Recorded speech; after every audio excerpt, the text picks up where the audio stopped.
Hello, everybody. Welcome to episode 318 of Spittin Chiclets, presented by Pink Whitney from our friends at New Amsterdam Vodka here in the Barstool Sports podcast family.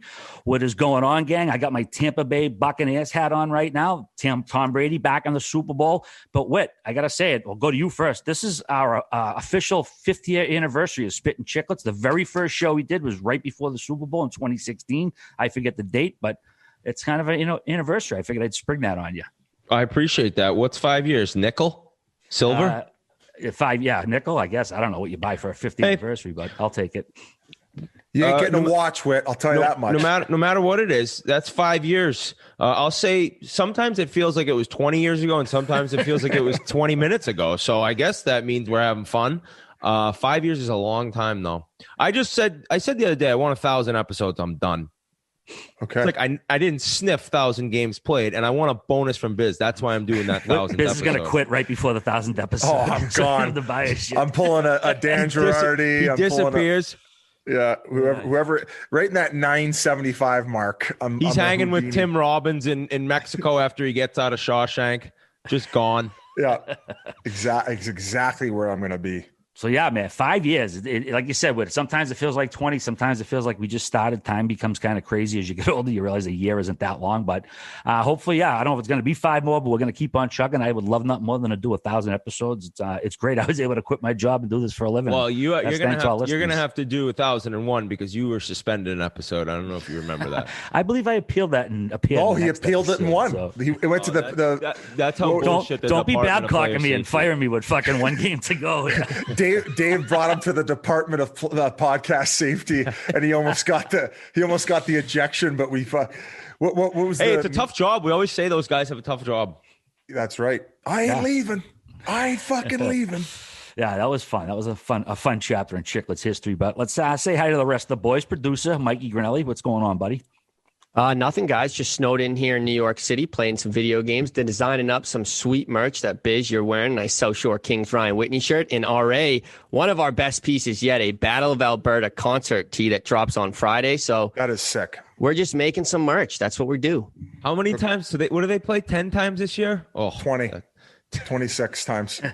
Hey, speaking of snow, Mikey, you just mentioned. Sorry, Biz, we haven't gotten to you yet. No, you're fine. Let me tell you one of the best feelings in life is when you leave somewhere. This is as a northern person. This is as someone who lives and has grown up where there's snow. There's no better feeling than leaving somewhere cold and going somewhere warm. I'm in Florida. And then where you're usually living gets pounded by snow. It's like, oh, I don't feel bad. I'd feel bad for you, but I'm more just like, what a time to get out of there. What a play by me. What a play by me. So sucks to hear, Mikey, but you'll survive.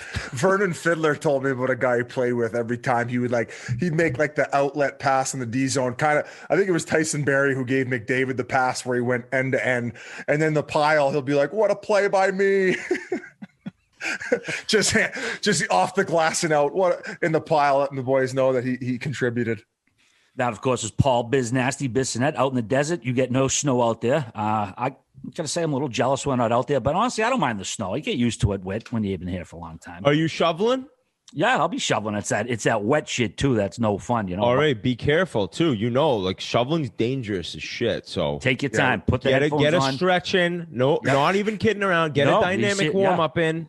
And get out there and get your wrists going and use your legs. A lot of heart attacks, like people, because they go too hard. They think they're going to get it all done in one fell swoop. And you got to go slow, steady, headphones, couple beers, you keep them in the snow and, take We got to get that right, like the song. We got to get a PSA, RA doing the warm-up like Jimenez before the golf course. I'm here to talk about snow. No, not that kind. The kind that falls from the sky.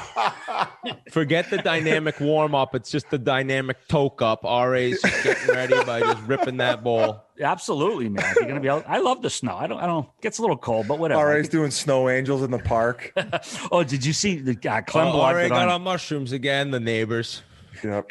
Eating the yellow snow cones. A garbage man. Well, they call them bin men in England, which is hilarious. Instead of garbage man, like they're the bin man. And a garbage man got fired for fucking karate chopping a fucking snowman to death. And they caught it on CCTV, and they fucking fired the guy for fucking beating up a snowman. He got fired. Are you serious? Oh, well, probably some kid did it, and then they got it on the. They have those cameras now to catch the people stealing their packages off the front door. Yeah, exactly. You probably see a video of this FedEx driver going a karate chop right to the jugular on this. It was a garbage man, but the picture with it, and what sucks, well, because Barstool, we can't use pictures like we used to. They're very strict about it. But I can send you the link. There's a picture in the Sun over in England, and it's the little kid. He's at like this chubby little British kid with like the saddest face standing in front of a like pile of snow with a carrot and like a couple like charcoal things there, like all sad as fucking snowman got killed. Yeah, he's on death row. I actually read the story. Dude, like the guy lost his job over a fucking snowman. That's a little ridiculous. Although I have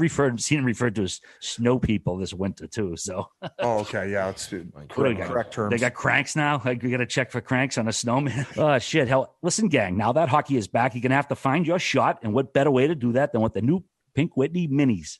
From January 1st to March 26th, we are giving Chiclets fans a chance to win a custom-made Pink Whitney shot machine. Biz got like 17 of these in his house. It's awesome. All you have to do is post a picture of you and your Pink Whitney. It doesn't have to be a mini. It could be any size. And use the hashtags, hashtag Pink Whitney, hashtag Take Your Shot, hashtag Sweepstakes. And we'll be picking winners every other week. So make sure to get creative with your submission so it catches our eye. And the new Pink Whitney 50 milliliter minis can be found wherever you buy your spirits in both the U.S. and Canada. And if minis doesn't ring a bell to you, New Englanders, that's what we call nips elsewhere, I guess. I've been getting so many outdoor rink posts with the Pink Whitney in hand, and then also even some people making snow cones. I know I mentioned the yellow ones. You can actually have good pink ones that have alcohol in them. So you guys have been awesome as far as all the submissions you guys have already sent. We're going to keep picking winners up until when? Middle of March, Grinelli? March 26th. Yep. March, a little bit extended there. So excited to get this going. And once again, thank you for all the support for the people who've supported Pink Whitney from the beginning. I love the skiing pitches too, man. Top of the mountain when they're at the top of, Yeah, I saw you. You wrote to somebody jealous, or they look at Lake Tahoe. It was a sick picture. Were you jealous like of where they were sitting with Pink Whitney, or were you like, are you a skier? Jealous I wasn't skiing with them, man. Wow, I didn't know you skied. Well, I can't say I have much in the last 5-10 years, but yeah, I went skiing frequently as a kid. It was one athletic endeavor I actually didn't suck at. So I loved it, man. Plus, you can, even if you suck when you ski, you can still go out and have fun out there, you know? Speaking of skiing, I've never been skiing before, and I'm actually going to Aspen middle of this month to check it out for a couple of days. It'll be the first time I ever ski. How have you never been skiing before? I have never, ever been skiing before. I put on a snowboard at one point down at one of like my local parks and tried to go down. I fell like both times right away. I took it off. So I would technically say I've never been skiing before or snowboarding. So I think we're going to get an instructor one of the days to teach me the basics. We'll go down the easy hills to start. And then next thing you know, I'm going to be doing K2 and shit. Skiing is much easier than snowboarding. It's like 10 times easier. Snowboarding, and I respect snowboarders. A lot of cool cats snowboard. But when you're getting off the lift and then you got to buckle in and all the ski guys are like, come on, man, it's a pain in the ass. I'm going to say that as a guy who skis and doesn't snowboard. Bruh. You're just like, dude, come on, buckle in. You know, it's just that extra step. I want to get down that mountain. I love skiing, Biz. I think you'll enjoy the hell out of it. Aspen as well. I mean, forget just the away mountain scene, right? You're going to be seeing beautiful people. I'll show you my You're gonna goggles. have some great meals. Oh, you got some like camouflage goggles? I actually went skiing last year I went skiing right before Corona. I was ripping it around. I wore my USA Olympic hockey jacket. It's the only winter jacket I had. It's pathetic, I know. But all these people, I was getting recognized. I said, next year I'm going to go, and I'm just going to carry a backpack packed with Chiclets merch, and we can just be chucking them to everyone, because I think Pink Whitney, along with the merch, looks great up on a hill. Oh, absolutely. Those are hardcore for somebody who's never been down a hill. Oh, I'm going to get all geared up. Like you wearing those on the bunny slope is just we need pictures of that. I want to get the one-piece suit and look like the clown from like the 80s. What was the movie they did? Hot Tub Time Machine? Yeah, Never that was seen a it. Great flick. They had some great retro onesies in there, so I'm gonna have to look online and get dialed in before I go. RA. Yeah, now I want to go skiing. How about Gaz? It's like fucking Joe below zero in New England right now. He's up in the mountains in Vermont snowmobiling in the Yeah, all and the it's his backwoods and shit. dream. It's his dream because you never have to take your hat off at a ski hill. Like in the summer at a club, it's like, guys, there. He's like, oh, I'm great. Shit. All right, boys. Let's go to a little hockey talk. That's what we do here on Spittin Chiclets on occasion. And we're going to Can I take my goggles off? You can do that. Yeah. Thanks. Yeah, absolutely. You can Okay, leave we're one back. up there. That's hilarious. Huge news out of the New York Rangers camp this week. They waived defenseman Tony DeAngelo after he got in, quote, an altercation with goalie Alexander Georgiev after an overtime loss. It was quickly broken up per the Athletics' Rick Capaniello. He's been covering the Rangers since the 70s. Larry Brooks reported that Keandre Miller was actually the player who broke it up. Either way, the Rangers waived the right shot D-man yesterday by noon on Monday. He wasn't claimed by any of the other 30 teams. He's got a $4.8 million contract for this season and next. 1 assist in 6 games played. This just came over the wire as we started recording from Darren Drager. He said Pat Brisson, his agent, is confident they'll get a deal in the, quote, near future. In the meantime, Tony DeAngelo will wait at home. Just some crazy news. This guy doesn't get it. He's 25. He's not a kid anymore. And the Rangers are the third NHL team done with him already. And I guess the question is, why would a team trade for him if they could have had him on the waiver wire for nothing? Let's go to you first, Whit. I find it really hard to believe that he's going to be traded in the near future. It's like you have all this talent, yet all you hear about is this off-ice bullshit. And it's gone on for, I mean, how old is he? 25? 25. This is 8 years now, right? He's playing junior. There's issues. If you're a first-round draft pick and you're traded twice that quick, and by the way, he's traded while still being a hell of a player. I mean, definitely defensively, that's not his strong suit, but puck-moving offensive D, he can play. That's just a fact. So if you see it that, you see him being traded, and you see, like, all these things coming out where it's like, all right, we have issues here. Who is going to trade for him right now? And who has room? Like, the cap is such an issue right now. Making deals is so difficult. Everyone's, like, up against the cap. It's just been a crazy year. Everyone knows. So all of a sudden you got this guy, it's 4.8 next year as well. So you have to make room for that while he's also like a complete loose cannon. I don't know. I don't know him, so I've never met him. I can't speak to what he'd be like because I've had a lot of his teammates tell me that they really like him and they like playing with him. So all I can say is you keep hearing stories and things keep coming out. The one that really shocked me, too, is like today it was said, I think Jeff Gordon said it, he couldn't get over being a healthy scratch the second and third game of the season. He took a bad penalty in the first game of the year, unsportsmanlike, and he couldn't get over being scratched. You can't get over being scratched? It's like Jay Bolmeister got scratched after like 1,400 straight games by the Blues. What do you mean you can't get over being scratched? Biz made a career off it. Yeah, what the hell? Biz what do you have against scratches? Just play the music and go shower with the guys after the game. That's a hell of a scratch. Stare at some dick and you fucking still get paid. It's great. I don't know how that question started. Can you see him getting traded? Maybe at some point, but right now, I don't know. He's probably going to be sitting around for a little while. Well, also in that statement, Whit, about the fact that, he couldn't get over being scratched, they also said if there was one more incident that it was over and done with, and it's finally gotten to that point. So just going back to last year, and there'd obviously been issues all the way up through junior, and then when he first hit pro, to the extent maybe of what happened in junior and to what's happening now, no. But it seems as if though he finally found a place where he was confident, he was producing. At least last year, it seemed as if though there were no off-ice issues. Like there wasn't all the Twitter stuff. There wasn't anything else. And then it seemed like right before the bubble is where it kind of started escalating as much of the world and the chaos did. And then it's just kind of snowballed from there. And, we don't need to get into the political stuff unless, of course, I'll hand it over to you, Whit. You got your hand up there. No, I didn't want to get into the political stuff. I wanted to mention the Twitter when you were finished. I was just saying when you were done, I wanted to say something. Yeah. And And I don't know if that's been a certain distraction on him to start the year, because I don't think he's playing up to the ability that he had last year. And we were complimentary of him. It seems as if though he'd found his home.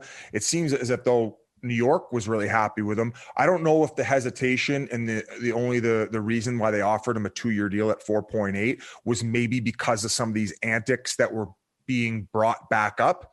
Because there was a period of time where you didn't hear a squeak. All you saw was great production. We were talking about him on the podcast saying this guy's going to get probably like a 5 or 6 year deal, right? Yeah, and I think we mentioned the only way he wouldn't, or one of the reasons, is because you're still kind of questioning some certain issues. Now, you talk about the Twitter, and people like right away, it's like, all right, he was crazy pro-Trump. He was all into that. He was very loud on Twitter. Ideally, as a GM, you're like, can you talk to your client, Pat Person's agent, like maybe just tone down.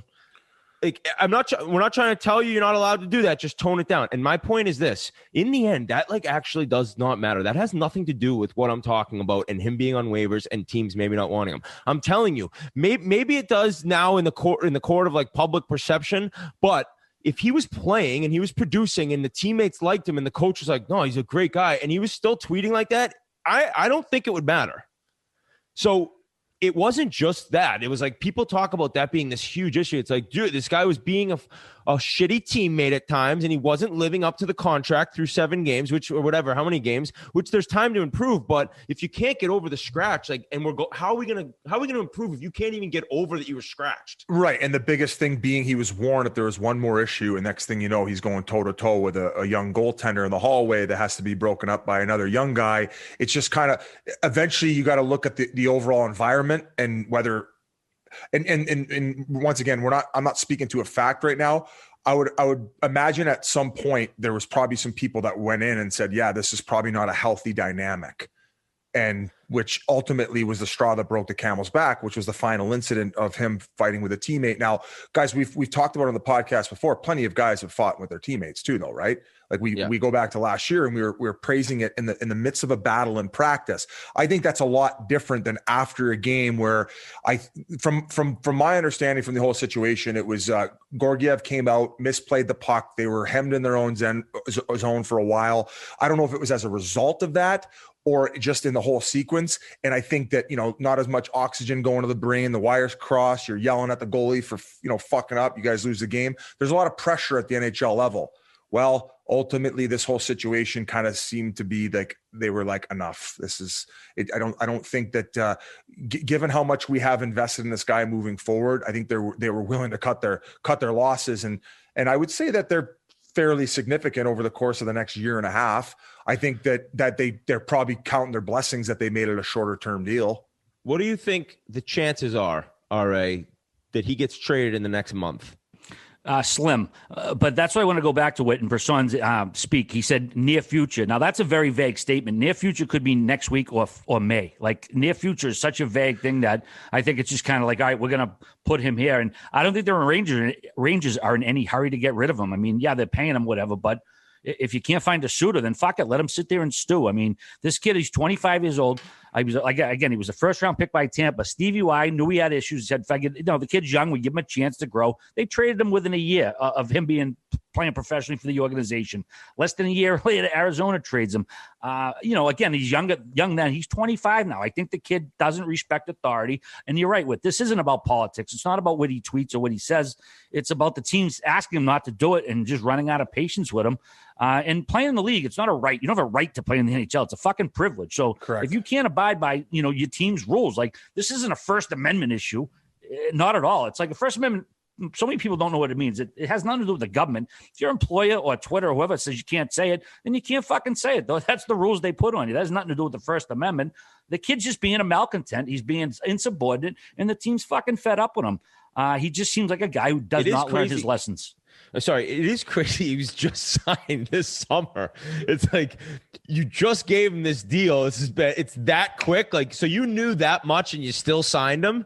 Almost, were you better off just trying to trade him or do something? I mean, for it to be this quick for him to be gone, it's like they knew there was issues when they gave him this deal. Now they have Adam Fox, who's nasty, offensive defenseman, and so it's like they're not in a huge rush. You're right. Keandre Millar, who's been lights out. I'm thinking a righty like him. But right. Yes, you're right. But they got guys who are coming up, and I mean, K'Andre Miller's on an entry-level deal to where they're probably looking at it like, we're better off giving these younger guys our ice time to see what we have here. And we probably a better locker room environment, and these young guys are actually thriving. So that's not saying that he's not, going to take some time away and maybe change his mind frame and mentality. Like, I'm always, willing to hope that somebody can go off and change shit. Going back to your waiver comment though, Whit, I would imagine that if a trade does happen, it's because another team might want to get something off the books. So they need to have something going out in order to not only retain that salary, given the circumstances of the NHL and where the cap's at, but also they might be in a situation that's not so favorable to them. Not saying they're dealing also with issues like they would be with or what we've seen of DeAngelo so far, but they got to get something off the books. So that was my only rebuttal to what you were asking about the waiver wire. Yeah, to finish it off though, it's a good point. All right, it's like it is a privilege to be playing in the NHL. That was a very good point because in the end, dude, if you're gonna be an asshole over and over and over again, at some point, nobody's going to want you around. Doesn't matter how good you are. And it was Larry Brooks who reported K'Andre Miller broke it up. And another reporter, Vince Mercogliano, he said from a well-placed source that K'Andre actually made the gesture of reaching out to Tony yesterday, Sunday. Basically just, hey, I mean, it sounds like K'Andre has some pretty good character to reach out to a guy who, they, by all accounts, they got along. They had no issues. I know there was a blogger who wrote some bullshit that turned out to not be true. But what a phony thing to make up. Yeah. It's one thing. And we all have feelings. We all have biases when we write stuff, but you can't fucking wish for things to be true and put it into your writing because then you lose all your credibility. I think that's probably what we saw in that situation. But K'Andre reached out to him and this kid seems like a real good teammate and is able to put, whatever. I'm sure they have their differences or maybe they don't. Who knows? And he puts him aside, tries to be a good teammate. And I don't know. At this point, it's like he's not worth the fucking, as Biz said, the juice ain't worth the squeeze anymore. And Tony DeAngelo when it comes to the New York Rangers. And Jeff Gorton said as much. He's played his last game as a New York Ranger. So, yeah, that's that. And there's nothing nobody could do about it. That was the big story, guys. Well, we got one more in the same division. We also had a high-profile departure in Pittsburgh, your old haunt, Biz, as general manager Jim Rutherford. Biz? Come on. You played who's too, known right? more in Pittsburgh? Come on. I don't know, man. That's, Biz Pittsburgh. Is a coyote. I'm a penguin. At the strip clubs in Diesel, I was more known, but anywhere else, it was Whit. Shit. Well, either way, Rutherford. This fucking come out of nowhere. He's not retiring. His health is fine. There were rumors, again, unsubstantiated. He wanted to make a trade, and he was rebuffed, so that's why he quit. May well be true, but it hasn't been confirmed. He said, I will just take it easy for a while until the summertime, and at that point, I can decide if I want to keep working or if I want to retire. Rutherford wasn't shy to make trades. He made 61 trades in his 6.5 years in Pittsburgh.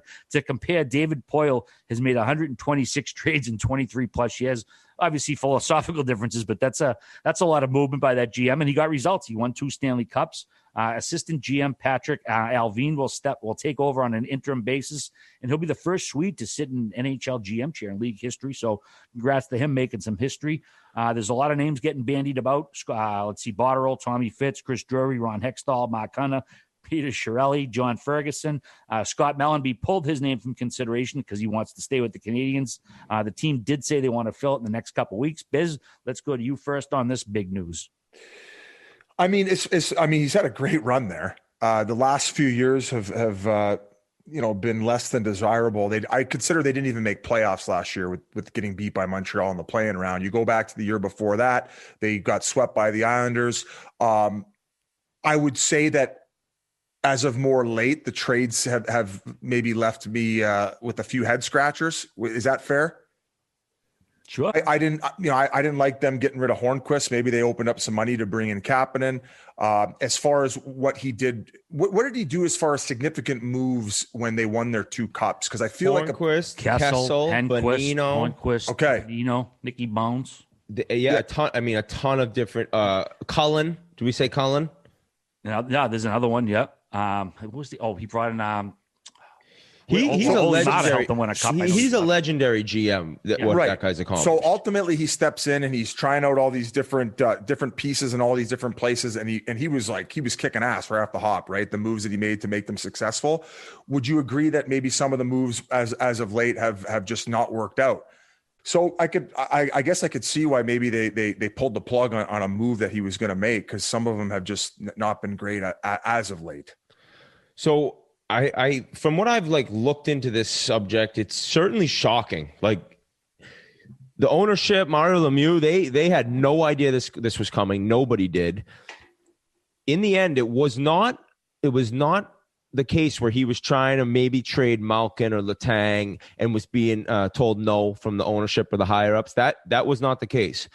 I think it's been going on for a long time that Rutherford and maybe the people up top have not seen eye to eye. And then last year when they did lose to Montreal, he fired his assistant general managers, Jason Carmanos, who'd been in Carolina for a long time, and then he'd been over in Pittsburgh, and he'd worked his way up and became assistant GM, and they were very close from what I'm told, and all of a sudden he's told, you got to fire him.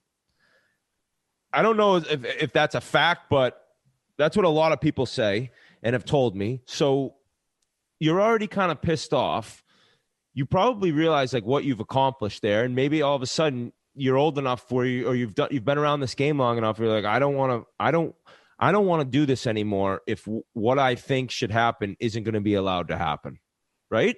If you've won, this guy's won in the NHL, and you're being told you want to hire certain people, you want to make certain trades, and you kind of can't, it probably is frustrating over time. And then to hear possibly Dale Talon was going to be brought in when they fired Carmanos, and Rutherford didn't want that because that's really not his hire. He's going to work beneath him. I got 1 year left in my deal and he's coming in. There's all I'll say there's all rumors, but when enough people have heard the same thing, I think in hockey, you can tell certain things have gone on. I don't think it takes away at all what he accomplished there and what he got done and those trades and those guys he brought in. That makes them Stanley Cup winners. He made that team so fast. That first Stanley Cup they won, Sid's second. Was that San Jose was the second, right? No, San Jose was one. Nashville was the second. Sorry. Okay, San Jose. That team became so fast right in the middle of the year. They added guys where they were just so difficult you couldn't handle their speed. And to get 2 in a row, he's a legend in Pittsburgh, but I'm certainly sure that people are pissed that it happened that quick and you just kind of leave them hanging. I can completely understand, though, as a general manager, if you're losing that power dynamic, it's well, then it ain't my masterpiece. Give it to somebody else. I'll go somewhere where I'm going to get full control. Because although you think I'm trigger happy now, what led me to success before is something I'm going to stick with. And he's trying to find the right algorithm to surround those other guys in that core group with the right pieces. And to going back to what I said off the hop there, I wasn't trying to be too critical, but as of late, it hasn't been as good as what it was. And maybe with that, he's losing that power dynamic. Yeah, Biz, I know you mentioned there were a couple of guys he brought in who, might not have panned out the way he wanted. Goodbranson, Bjugstad, Galchenyuk were guys that Pittsburgh brought in and, ended up elsewhere shortly. But at the same time, he traded a 6th rounder to Edmonton and brought back John Marino since they won their last cup. So, I think with a GM, you take the good, you take the bad. But the fact that this happened just 7 games into a new season, something had to have triggered it. I don't think he had feelings going into the year because he didn't retire. His health is intact. He says he might come back. It's just... Well, he mentioned he wanted to go out on a high note, which I guess some people say this isn't, but opposed to him being the GM the entire season, them not making the playoffs, and then he's just see you later. I don't know. It's a tougher look for him. Maybe he didn't want to deal with that. And another thing too is I'm looking at this team on paper and where some of their numbers are. Their goaltending has been terrible to start the season. Malkin's been absolute dog shit. I don't think Marino got off to the best start. So I know it's a short season and there's probably a lot of rumblings going on, but this is easily a team when they get their goalies back to stopping the puck at a normal rate and Gino's going and one of their better top 4 defensemen is playing well, that they might go on a run here. So this is it's odd that it happened this soon is where I'm scratching my head. Yeah, that's I suspect something triggered it. And again, nothing confirmed. But if he wanted to trade, not necessarily Sid or Gino, but perhaps Letang, and the ownership rebuffs him, it's like, I'm trying to make the team better. This is my job. Trade a guy, and if they're telling him not to, and then I was told that never happened with the big dogs. Okay, and if it wasn't that, then again, it's unusual for a GM to quit 7 games in to just be unprompted, for nothing to have happened shortly before this to make him leave. I don't think is the reason that you'd consider that a consideration, if that makes any sense, was because of the Dragger tweets that came out afterward, at the fact that they seem to be in a place where maybe they will sit down with Sid and Gino. He alluded to it on Twitter. Right. And that was my next point we were going to talk about, Biz. Yeah, Draga said that he did his, what's it called, insider trading segment. And he said he used the words seismic shift in Sid. And it's like, well, what the fuck else are you going to be talking about other than trading one of these guys? And if they're going to rebuild, you're going to pop one of these guys and build some assets for the future. You wonder what's going on in Pittsburgh. The GM and the fact that Gino has not been playing very good. So it's like, there's a lot of things to make it seem come true. And I mean, the word seismic shift, and Draga's not a fucking drama queen. He doesn't throw tabloid type shit out there. I think he's probably hearing something. So it'd be interesting to see if, Pittsburgh is going to go that route, whatever that route may be. And then you compare it to Chicago, who've got 2 superstars, and they're standing pat and not doing nothing. So I think he said it best when he said, I think they deserve to be talked to, Sid and Gino. And are you all about competing for a Stanley Cup right now the next 3 years? Or are you all about retiring as a Pittsburgh Penguin? Because where are we headed? Are you going to be in on where we're headed? And all of a sudden there is discussions that you owe those 2 guys. Gino even admitted he hasn't played good. So if he understands, right? I mean, Gino, what do you think about Rutherford trading you? What do you think about us shipping you to Edmonton? 3-year Super League. I'm pretty sure Gino has a no move clause. Every half the league does now. Yeah, must be nice. I think we can move along. We spent quite a long time on it, but they are 2 huge stories, and that's what we do here.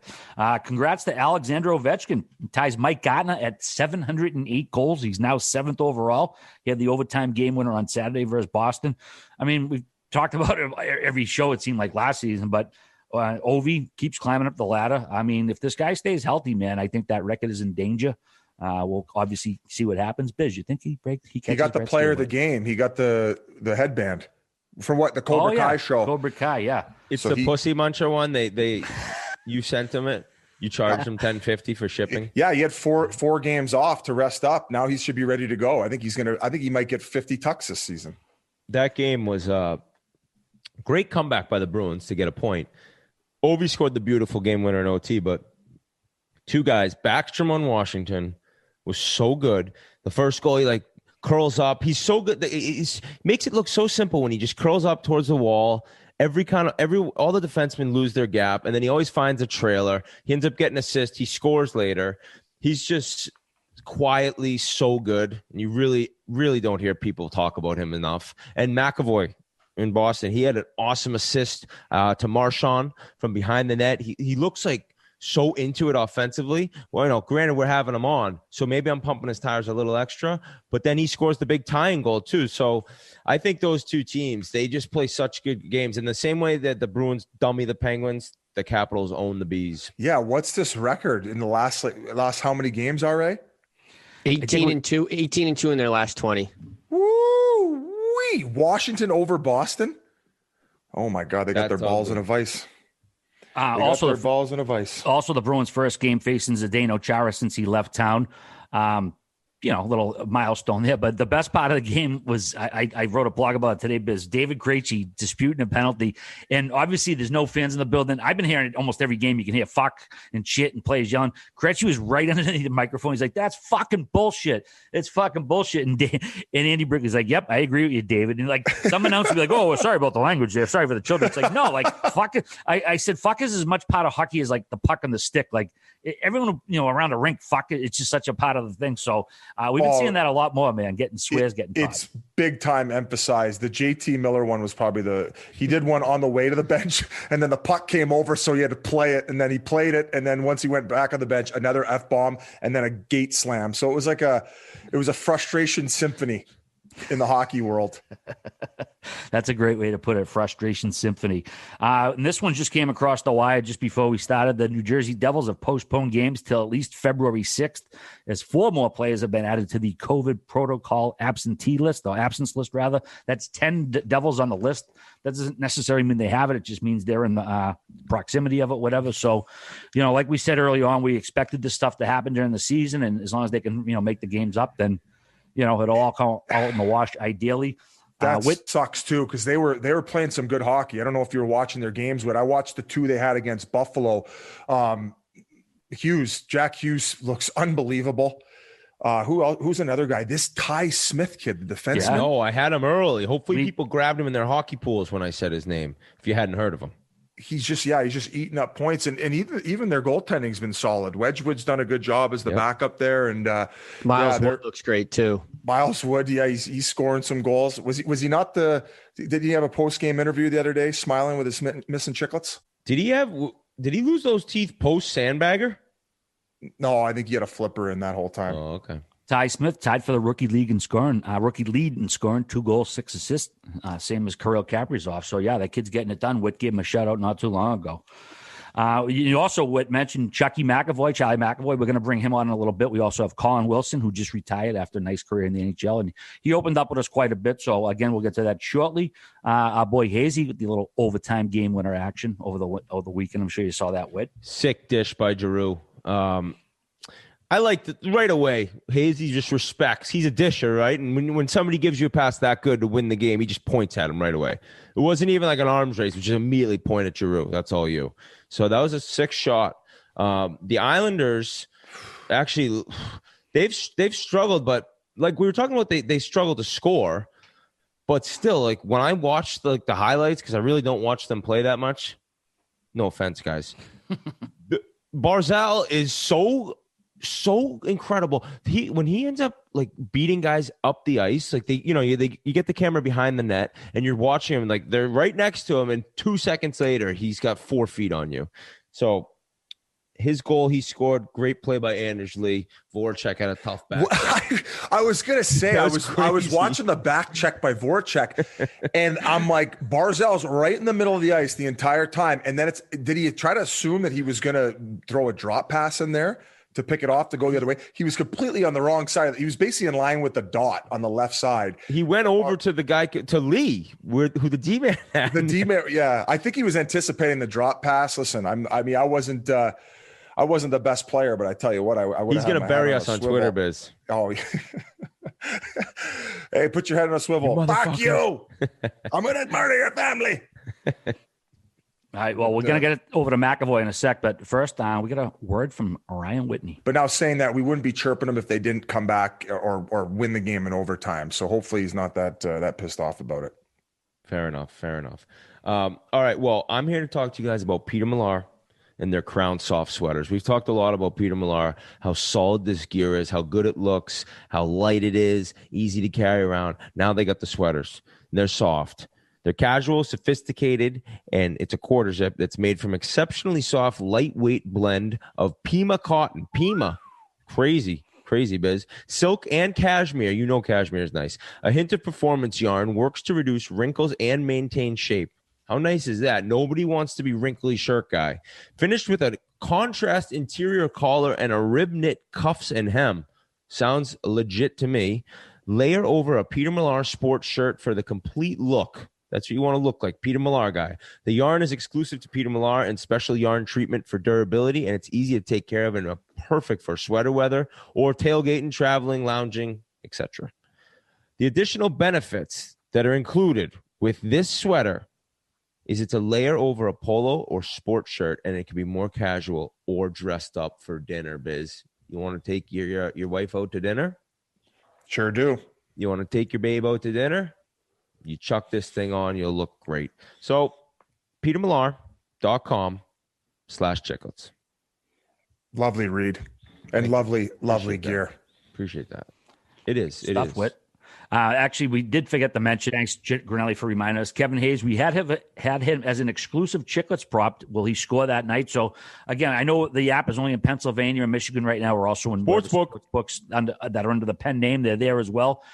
So, yeah, we're trying to branch out a little, get a little people, if they're going to be playing games of chance, try out hockey. I know it's not as popular as football and basketball when it comes to wagering, but there's some fun to be had there, and that's a good example of it. What's up, Biz? Well, I'm not great at it either, but I've been reading all these gambling blogs you've been putting out. You and Merle's together have been pretty hot, no?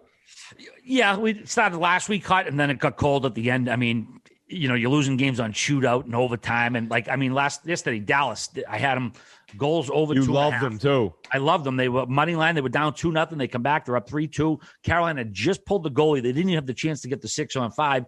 And Hudobin, who had a great game, should have made the save. They tie it. So you go from looking like you're going to sweep the board and have a 4 or 5 dime day to basically breaking even or losing a little because. And then the confidence is shot, and then you're like, it's crazy. Yeah, you it's like, I hope Murray doesn't fucking email me. I got a bet today, then I got a bet too. You know what I mean?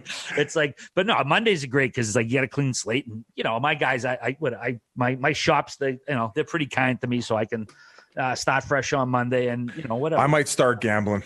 I don't know if I can handle the emotional highs and lows though. What do you think, Whit? Am I a little too dramatic for the gambling world? I just think you couldn't handle losing the money. Well, yeah. I'd be betting like $5 on games and stuff. Yeah. Oh, then yeah, who gives a shit? No, I'd still be pissed. You got to emotionally detach. In that case, yeah, you'd hate it. Yeah.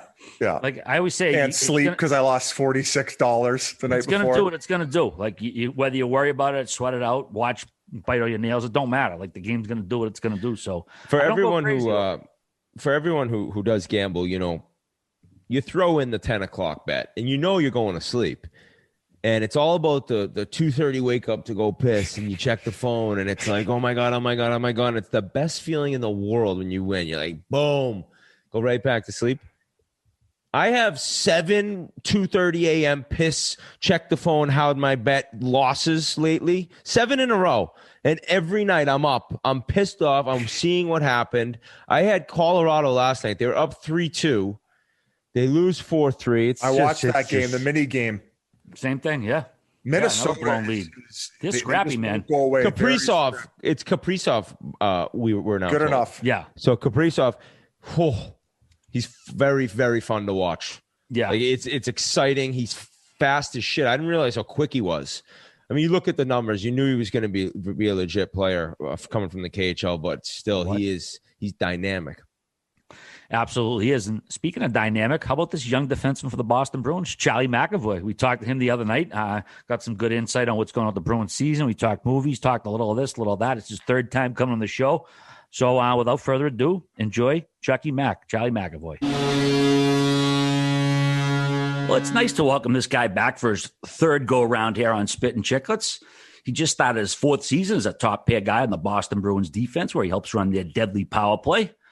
It was also one of the first ever in-person interviews we did way back in the day, about 4 years ago. And it's been a couple of years since we last chatted. So thanks for coming back to the show, Charlie McAvoy. How's it going, man? Hey, what's up, RA? Thanks for having me. Yeah, last time you were on, you weren't even old enough to drink yet, at least legally. No, I know it's been a little while. It's been a couple of years. I know. I'm over the hump now, though. Nice. How's the season going so far? How you happy with your play thus far? I think you had 2 or 3 apples last night, didn't you? Yeah. A couple. It was nice. It was a nice win. I feel like we went to overtime in like every single game. But yeah, it's been going good. We're out of the gate pretty good here. So yeah, I can't complain. You guys started scoring some goals when they got rid of the chip pucks. What the fuck was going on with those pucks? Did you actually notice it? Did you? I didn't notice it. I didn't know that I didn't even know it was a thing until someone was talking about it. But they do have these things actually, like inside the jersey. So I guess right in the back above your nameplate, there's the Adidas, right? Off to the right side of that, on the inside, they like have this little cutout, and they put these trackers in that look like that size. Looks like a USB. And that is like an individual tracker for each guy's jersey. So it has all the data, like at where you were at on the ice, like I don't know what they're using it all for, but every game I see them. Yeah. Well, they carry it around in like a briefcase. They freaking whip to it use open. against you in arbitration. Yeah. You were dogging it out. Ta-da! They're going to surprise. Other than completely ragging on you, now they're going to be able to prove it. They got your heart rate from a game you were -3. Yeah, they're like, where were you after the game? I didn't know what, like, I know you mentioned who knows what they're going to end up doing with the jersey stuff, but Biz's bitching was like, what are they actually doing with the puck? Like, they're learning what is the end game here? And if it's something cool, it's like, we're all in. If it's something that makes no sense and the players don't like it, it's like, all right, let's go back to the regular old frozen rubber. I don't get it. Everyone can see the puck. So what are you tracking the puck? I don't know. It doesn't make sense to me, but maybe to see how fast you're shooting it, right? Like if there's something in there that tells you like, oh, this guy shot it like 80 miles an hour or something like that. I think Marchand was probably the most vocal guy about it. And then I think he was trolling the Washington Capitals. He is just something else. Does he tell you guys like, hey, watch this. I'm gonna rile him up a little bit. We just see it. He just goes off on his own like tangent, and then we're like the first to see it, and we'll just like bring it up. He's just got like the smirk on his face, like he knows. He's telling the Capitals like, have some class. It's like, we know the rules. He's such a great troll. How you digging this new schedule, man? It seems like when teams lose that first game, they really don't want to lose that second game, no matter who it is. I mean, like that was kind of the biggest thing. Like it's like a college schedule, right? With all the back-to-backs. So like our biggest thing was like if you lost on Friday, it was like panic button, like, hey, we don't lose 2 in a row. Like that was always the thing at school. I'm sure it's everywhere. Like, you know, you don't want to drop 2 in a row, especially the same team. So like it's different, right? Like you lose that first one and you come back, definitely like, you know, you're going to give your best game and you don't want to drop 2 in a series, especially with like the interdivision and playing each team, you know, X amount of times. Like, I don't know. It's weird for standings to see how it's going to go down. The standings are so tight right away. You can just kind of tell it's going to be that type year. But I heard a lot, or not a lot, but it was mentioned, I think in the second game against New Jersey of the year, that Cassidy came in and gave his first just real like shredding to everyone at one of the intermissions. Does he just fly off the handle at times? He seems like he could go crazy. His hair's always a mess, looking like these nuts on the bench. He's good about like he knows when to come in and talk, right? Like so he's very aware in that regard, and like whenever we get it, it's because we deserve it. So he came in and we had a really bad practice, like in between the games. He's like, started in practice yesterday. And like, you know, cause no one really talks about it. You have a skate, you know, you get off, like it's just a practice, but it was kind of one of those looking back on it, like, yeah, we had a tough practice and then we went out and we weren't playing great to start it off. And then we kind of got back together. I think the second one we ended up losing in overtime, but kind of put together a good game. I mean, getting a point is always good. So yeah, but it's always warranted when he comes in. It wakes us up, like, and we usually respond really well to it. Is he calling guys out kind of by name, or is that more would he bring you to the side? Mostly just the group, like in general. And I think everybody really holds himself accountable in the room. And like, you know, if you make a mistake, you know, you made a mistake, you know? So yeah, exactly. It's usually just like when the team, like overall, like everybody's going over the boards and it's just like, we're not really putting anything together. And, you know, it's like, all right, like, come on, guys, let's get after it. Marshy, do something. Pretty much. That's pretty much the answer. He's like, blue foot or goal? At least he scored on his breakaway to start the year and he didn't overskate the puck. Oh, my God. That was priceless. Like, he kept, or he posted it, or somebody posted it, and like the first 30 comments were like, look, you remembered the puck this time, something like that. We were all dying. He's never going to live that one down. They're not going to let him forget. Who was it? Pasta talking about? He looked over and it was it Tuukka who was on the bench? Probably. I think. And he had the turtle going. He was like burying his mouth, and Pasta couldn't hold it in. I was going to ask you, did you feel any added pressure coming into this season, given Chara, you lost a big component on the back end, and also Torey Krug, another guy who you were extremely close with, and all of a sudden, I feel like there's maybe a few more eyes on you as the go-to guy. I think it was different, right? Like, so Z and Torey, I mean, both guys are irreplaceable. So, like, you come into the room and, like, just from the people standpoint, like, not having those guys around is so different. because they're so great. Like, I mean, Torey was the funny guy. Like, he was always coming in, like, he was light around the room, like, just the guy you want to see every day. And Z was Z. Like, just his presence was just, you knew what you were going to get. And, like, he just kind of made everybody better. So it's hard. Like, you know, you can't replace those guys. So somebody asked me about this today. Like, you just do it by committee. Like, everybody kind of puts a little more on themselves to, you know, bring out more on the ice, off the ice, a little bit more responsibility, like, leadership wise. Trying to just pick up for those guys. And then it's just kind of believing, right? Like, those guys are gone. And then it's just, you know, okay, this is what we have. This is our group. We're really confident in our group. So, like, we're just going to go out and play. We believe that we could get the job done. And that's kind of what it's been like at the beginning of the year so far. It's been going good. When Kruger was going through that contract negotiation, were you in touch with him? Is he kind of telling you what's going on? Or are you basically, you know, I'm minding my own business? Oh man, it was kind of like, so I didn't want to, like, even kind of rationalize, like, that he was going to go somewhere else. So I kind of just kept thinking, like, they'll bring him back.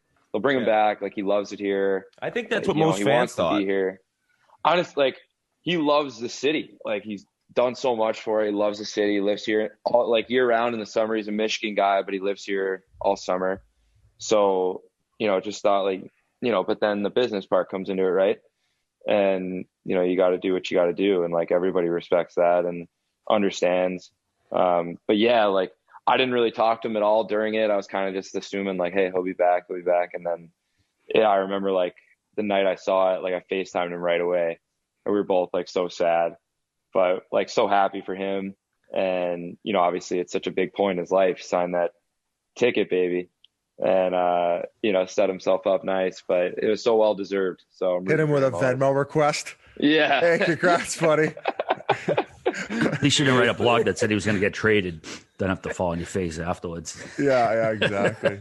I wanted to ask, Biz mentioned losing, you know, Z and Krug. Were you surprised how quickly, like, I guess maybe the local media all of a sudden went to doom and gloom mode with you guys? I mean, coming off a President's Trophy, had some extenuating circumstance in the bubble, and all of a sudden people were, like, writing you off because you lost two defensemen, albeit two very good ones. Yeah, I mean, I think that was kind of what I was saying earlier, right? Like, those guys are irreplaceable. Like, they're both done so well in the league for so long. Like, their names carry that presence. So when you lose those guys, it's, you know, it's obvious to think, right? Like, hey, like, it's going to be tough to, you know, pick up the, you know, the slack with those guys gone. And that kind of just comes back to where we all just believe in our, you know, in each other, in ourselves, in the room, kind of just believe, you know, whoever's playing, you know, that we can get the job done.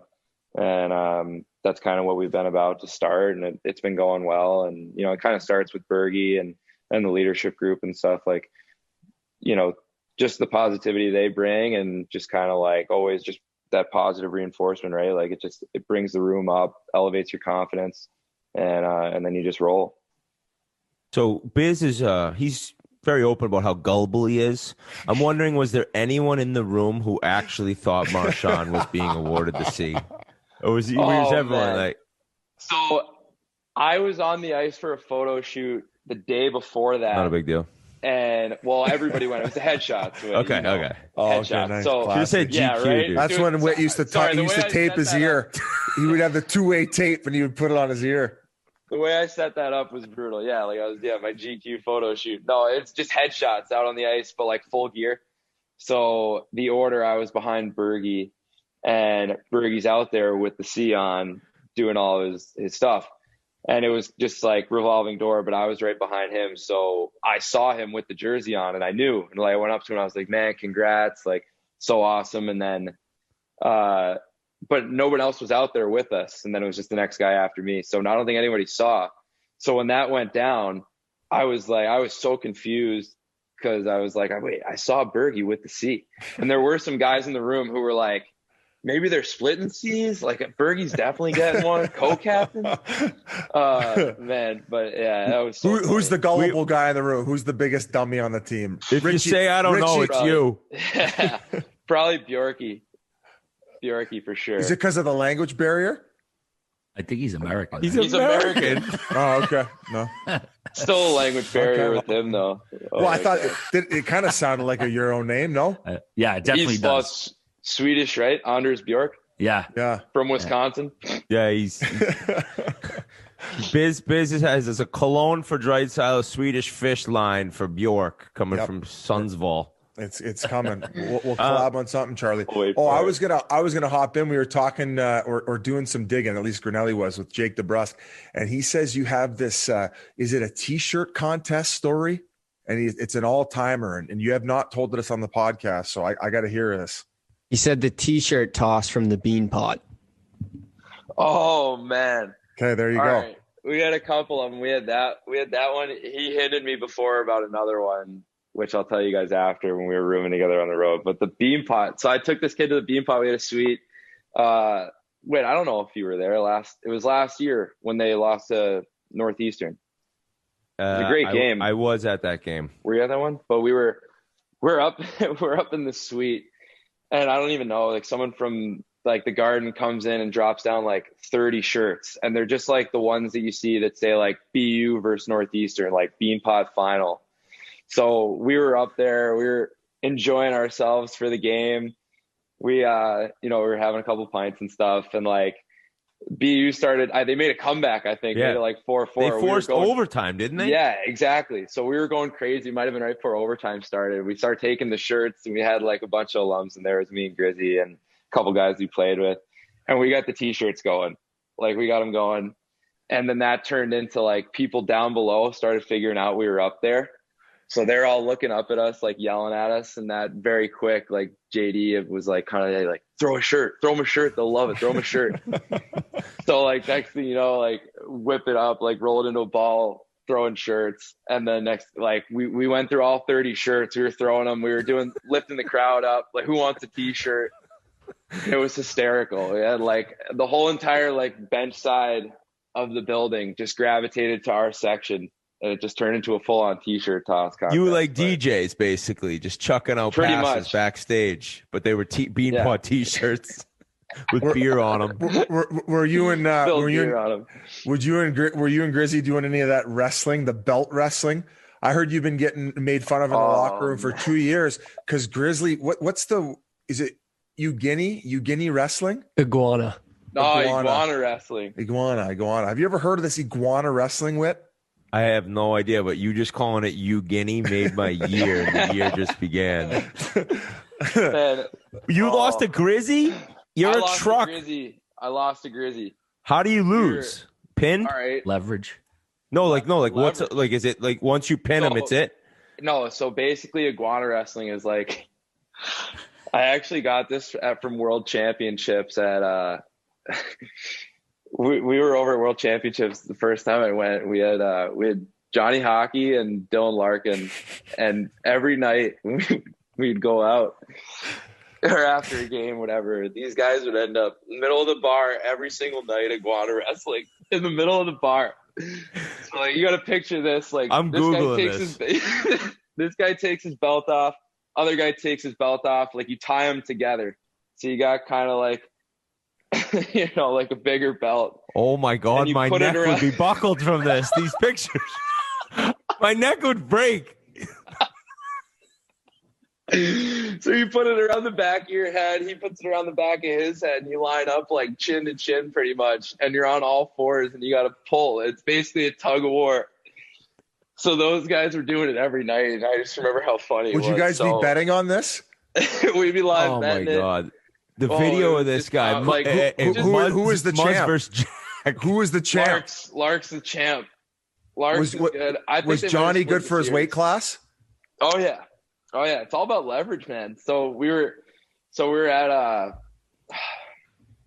at Pier 6 in Charleston. It was our end of the year party. I think it was like 2 years ago or 3 years ago.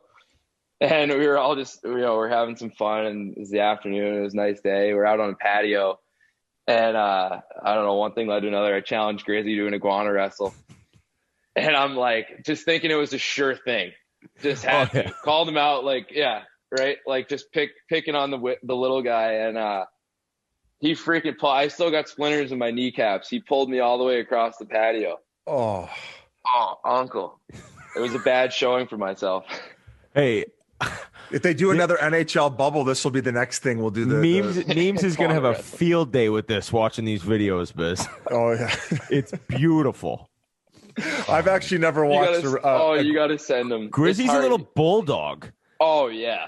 Do you ever take you to any shady holes in the wall in Charlestown? No, I was living in Charlestown. I don't know. Last time we talked, I was living in Charlestown. I lived in Hazy's place, Jimmy's place. I lived there for 2 years. Down by City Square. Right? Yeah. Charlestown was awesome. Yeah, you could walk to the games and stuff. That's actually sick. Yeah. Oh man. I walked to a couple games. Yep. Absolutely, when you're that close. Another guy I want to bring up, Kevin Millar. He was through hell and back just to get back on the ice. He broke his kneecap 2 separate times. I mean, it must be nice having him back there to replace some of that toughness you lost when Z left. Oh, yeah, no doubt. I mean, hey, you don't want to mess with Spike. Spike? Is that what they call him? Yeah, Spike. That's his name, yeah. Spike doesn't play with girls. From Little Giants? Yeah. What a movie. Oh, man. Icebox. Becky the Icebox. He, what a crazy, story, though, right? What a feel-good story. Because he's such a great guy, and, the team, everyone loves him. So, we lost him essentially for, all last year. For the run, people don't forget, we didn't have Millsy in the lineup. We went to the finals. He would have made a huge difference. And then last year was so many, he was having surgeries, all the things just kept not going right. So he was around the rink, but not really at the rink. And then some days he'd be in before we got in. So last year he was there, but he really wasn't. And you know how it is kind of when you're out of the lineup, you just kind of don't feel in the fold, right? It's hard. It's really hard. And just, the show goes on whether you're in or out. So it was hard. We'd all get excited to see him the mornings he was there. And then, and then it'd be he's out again. He just went and had another procedure. And then just to see it come full circle and have him be back and playing great, it's just awesome. He is awesome. Yoked too. He is a unit. He's a unit. He looks like a fucking. Did he train in prison? I think he does train hand-to-hand combat in that stuff, though. I read that. I wonder if he has, because he can fight, man. Yeah, he's tough. He's on a list. He's got to be on the list of guys you don't want to fight. He's like the new McQuaid for you guys. Yeah. All of a sudden knocking guys out. And that was another guy I wanted to ask you about too. I know. You got the old Bruins, him and Quater. Yeah. He kind of replaced I could get away with murder. I could run around and do whatever I wanted with those guys. Well, you say you don't want to fight him. The other problem is he kind of wants to fight you too. I think he enjoys it. Yeah. He's a real sick bastard. You gotta have that switch, right? Where you just flick it and it's you just go into a different, you become a different person, and he's got it when he fights. Yeah, he's just an unassuming guy. I mean, I met him probably 9 years ago, and I didn't know who he was. He wasn't drafted, so we were shooting the breeze way back when. And if you'd told me then, he would have had a lengthy career by now. I wouldn't have believed it. And it's great to see him come back too, because some guys at that point, 31 years old, their knees busted. They just they call it a day. So for him to battle back, man. Definite kudos from another guy. You guys have had a real good start, and you haven't even had pasta yet. That must be like having a shotgun to your trench coat that nobody can see. They can bust out a little later. Oh, man. I know. And he's doing really good. He's progressing well, so he should be back pretty soon. We're all really excited for that. I mean, he's pasta. Yeah, I don't know if did you see the Dunkin' Donuts tracksuit he had on the other day for his post? I did, yeah. He's awesome. He's so marketable. What was the last thing I wanted to ask you about? Oh, geez, now I'm drawing a blank. Oh, you're talking about Quater. Were you asking about Quater? I was asking about Quater. Yeah, we can go there first. Oh, man, what a great guy. Playing with him was so awesome. He's another one of those guys. It's great. In Boston, I feel I've been so lucky. All those guys, it's just all great people. You haven't run into any guy. I'm still friends with all the guys who come and go because they're all just great dudes. But Quater was awesome. He was another guy, just a big teddy bear. You talk to him, he's super reserved, not like a chatterbox. You got to go kind of pull it out of him a little bit. And it's just, he's the best guy, just such a great guy. So, congrats to him. He on a great career, and we got really friendly when he was here. We hung out a little bit in the off season. And we worked out together, actually, returning when we were getting back. We had a good workout group this summer. He was a part of it. Well, we talk about different contracts around the league and what make teams successful based on how you can spend now.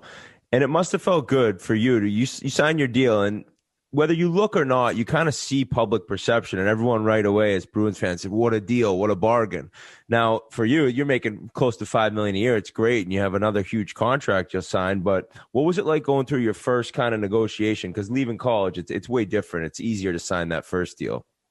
Yeah, right. The entry level is just kind of like there's nothing you can do. Like, Yeah, it's exactly. It's the same. Pigeon, so, you're pigeon tossed. Yeah, thanks to the daggle. It's different, right? Like, it was the first time I saw like the business side of hockey, like kind of that triangle, right? Like, so you're going to your agent, he's going to the GM's going back, and it's just like, he said that. He said what? Yeah, yeah. What? I know, right? And you just kind of find that spot in the middle, and I think the biggest thing is just kind of finding something that you can just feel comfortable with, feel happy with, and then you just show up and go to work. And it's like, it's crazy because after you sign it, like, you don't even think about it. Like, now you're just going and playing hockey. It's really like it's over. Like, and then you're just going and that's it. Clocking in, clocking out. Is there any ever conversation in the locker room about how a lot of the guys on the team are on these team friendly deals? Like, is it a joke amongst the guys? No, it's right. Like, when you think we're all like sitting around being like, oh, how do you get you for that? Like, oh, same way he got me for that. Oh, I don't know. I don't know. No one's ever had those conversations. And I mean, obviously they do an incredible job here. And you get a team that's incredibly competitive because you have everyone on these deals. So, I mean, it's great the way that they've been able to do business here.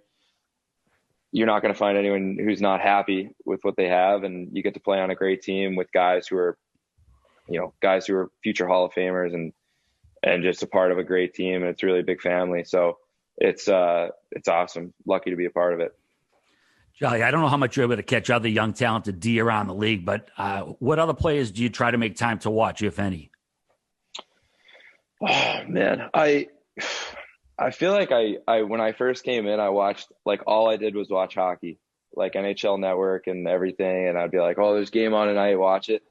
And like over the course of it, like I've kind of just like faded off that. Like, I come home from the rink and I just kind of put my mind on other stuff, like watching shows, watching movies, and then like catch up on it in the morning. NHL Network's always on in the rink and stuff like that. But there's guys I really like to watch.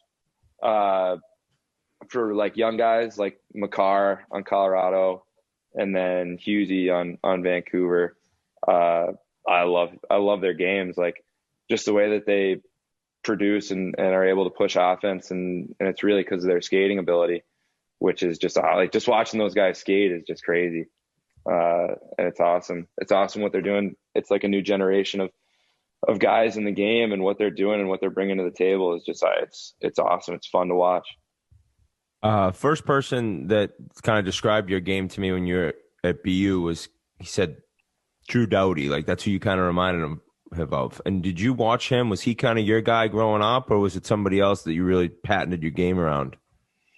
I watched a lot of him, and that was kind of like my shooting for the stars comparison. Yeah, why not? Yeah. Like, if I can be like Drew Doughty, then yeah, I must be doing something right. Decent career. Yeah, and then I watched a lot of Tyson Barrie in his Colorado days, and I loved how he played. And I tried to always model like after the right-handed guys, just because it's kind of easier to see. Like, it's hard to be like, oh, I want to be like, like whatever, Yossi, or like, the left-handed guys.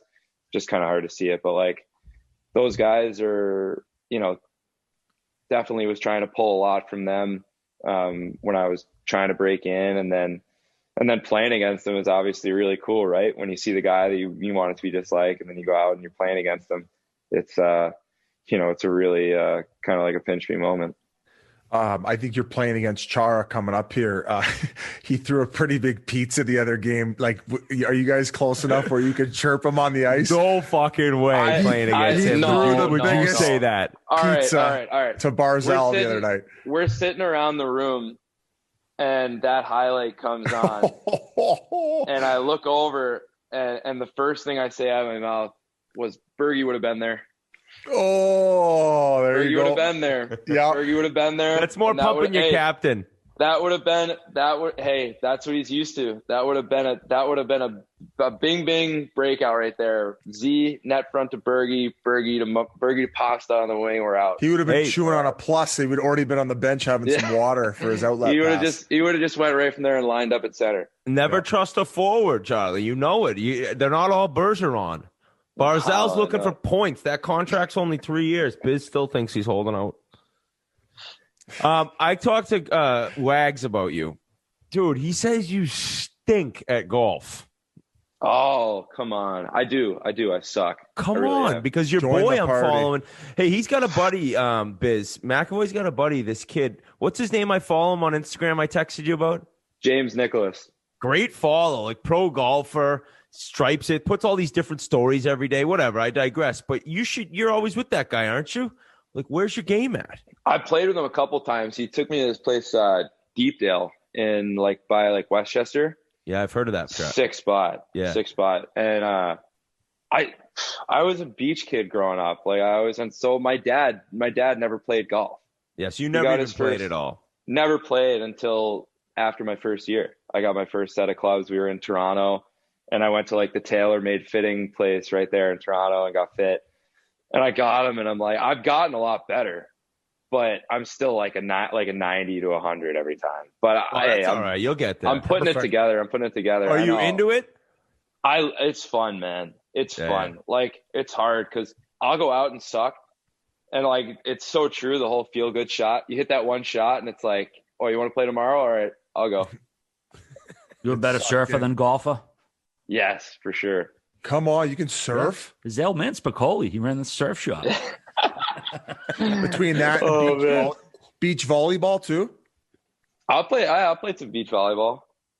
It's fun, man. It's beach fun. volleyball is a blast. I had to play with my shirt on. The zinc on my nose. Oh. Wearing a rash guard into the water. How are you keeping that beach body when I hear you're dummying 4 cheese pizzas at night sometimes? Is that who dropped that one? JD? Granelli, you could chime in the here. League, man. Come on now. JD does? I think he might have admitted that. Didn't he tell us that he eats a sewer rat? Dude, it's it's just a rotation of McDonald's and McDonald's, Wheels, Wendy's, soda. Oh, God. Yeah, Oreos. He's got the Oreo. He's working on an Oreo sponsorship. What's the greasiest thing he eats? Where you're Pop-Tarts? Is he doing a Pop-Tart? Oh no! I haven't seen. Probably just McDonald's. We got a couple guys. We got a late night McDonald's crew on the team. Is he a fillet of fish guy? Games. Is he a fillet of fish guy? The world's premier athlete's eating that. Yeah, shit. He is. Jake the McRib back. They got the McRib back. Yeah. Oh, then he gets on the ice. He's the fastest player on the sheet. I know. He flies. Fueled by McDonald's. Hey, we hear. He's on the Kessel regime. There's the TB12 diet, and then Kessel's got his, and some of the young guys follow that. Yeah. Oh, exactly. We hear you're quite the movie quote guy. What's your wheelhouse for movies? Which era? I bounce around a little bit. We got a lot of guys like Torey. Kruger was a big one. Charlie Coyle's big on the Sandler movies. Any Sandler movie, he's really good with. We got a lot of movie buffs in the room. What did you see last year that you liked? Anything in particular? I know it was a tough year for movies, with everything that went on. There weren't a lot to see, but if you look hard, you can find some. I watched one my buddy from home told me to watch. It might have been this year. It might have been, I guess it's 2021 now, right? So it's 2020. The Gentleman with Matthew McConaughey. Oh yeah, the Guy Ritchie movie. Yeah, I wasn't as enamored with it as other people were, but a lot of people did seem to like it. RA shitting on your taste. You just ruined RA's night. He hates the movie you enjoyed. What was your favorite movie, RA? I'll tell you. Here we go. Honestly, last year it was. Biz asked me last time. It actually came out in 2019. It was half Brazilian, half Portuguese, I believe. But it never played in the United States until 2020. So it's actually eligible for the Oscars this year. It's called Bacurau. It's subtitled, dude. It's the craziest fucking movie. It's Bacurau. highest recommendation. You can rent This it on guy Amazon and for his a few bucks. subtitles. I don't want to read my No. movie. No, he gave us that one. He watched gave us that that other one that one. was good. Fucking Yeah. Parasite won I Best watched Picture. Parasite. Parasite. I was just That going was to say, good. that was the other one. That I want to movie be able to was see their crazy. expressions, and I can't do that when I'm reading at the bottom of the screen. Well, then How is that possible? you can Valid point. put it dubbed on. Can't and It's like multitask. it's like an old Godzilla movie if you do it dubbed. But either way, I wouldn't even watch a preview for it. I didn't even see a preview. I put it on, and it's all kinds of like mashup of all different genres in this movie. I was walked away like slack-jawed when I watched it. And the other thing, this is a little easier to take because you don't have to put the subtitles on. It's called Promising Young Woman with Carey Mulligan, the woman who was in Drive with Ryan Reynolds. I heard it's dark. Sorry, Heard it's Ryan fucked Gosling. up. It's fantastic, dude. It's probably one of the best movies in 2020. So that's a little easier to take down there, Biz. You got to text me these. I'll put them on the list. Absolutely. Yeah, I I got love a it. bunch more for you. We got a lot of time on the plane, man. Charlie liked the what's the Karate Kid throwback? Cobra Kai. Cobra Kai. Cobra Kai. You and Laviolette. You're going to have a hat trick this year, and you're going to have 30 texts from RA. You're like, geez, you're going to look. They're just all going to be movie recommendations. Yeah. Won't even know. But, all right, hey, we appreciate you coming on. It's good catching up.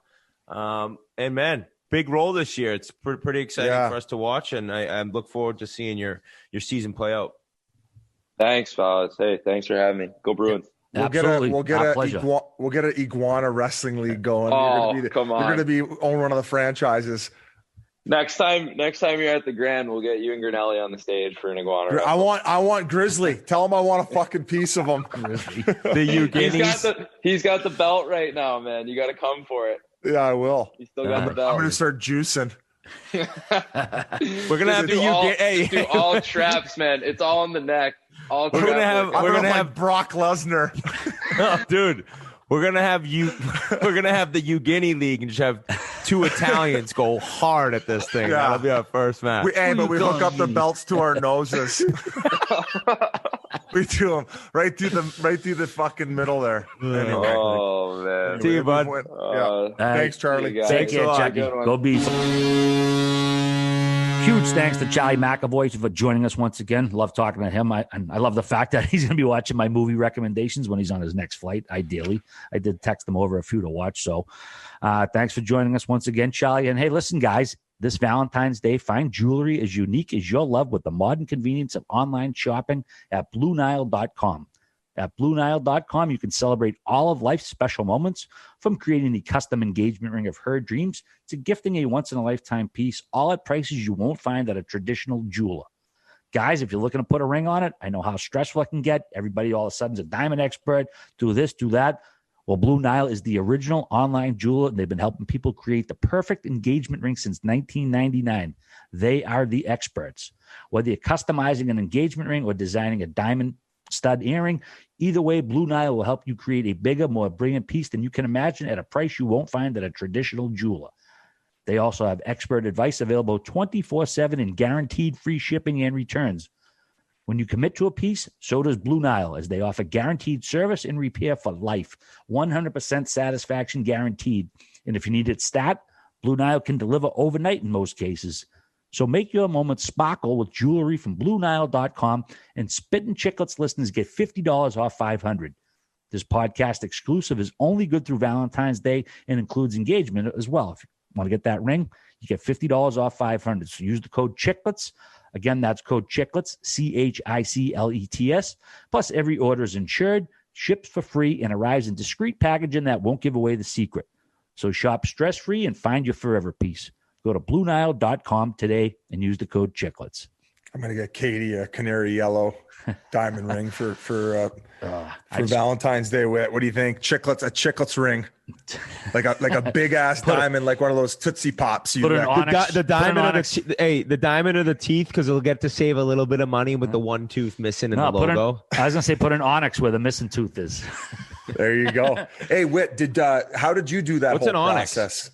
It's the black jewel, it's like similar to a diamond or emerald or whatever. Yes, it's just a stone that's black. I like that. What'd you say?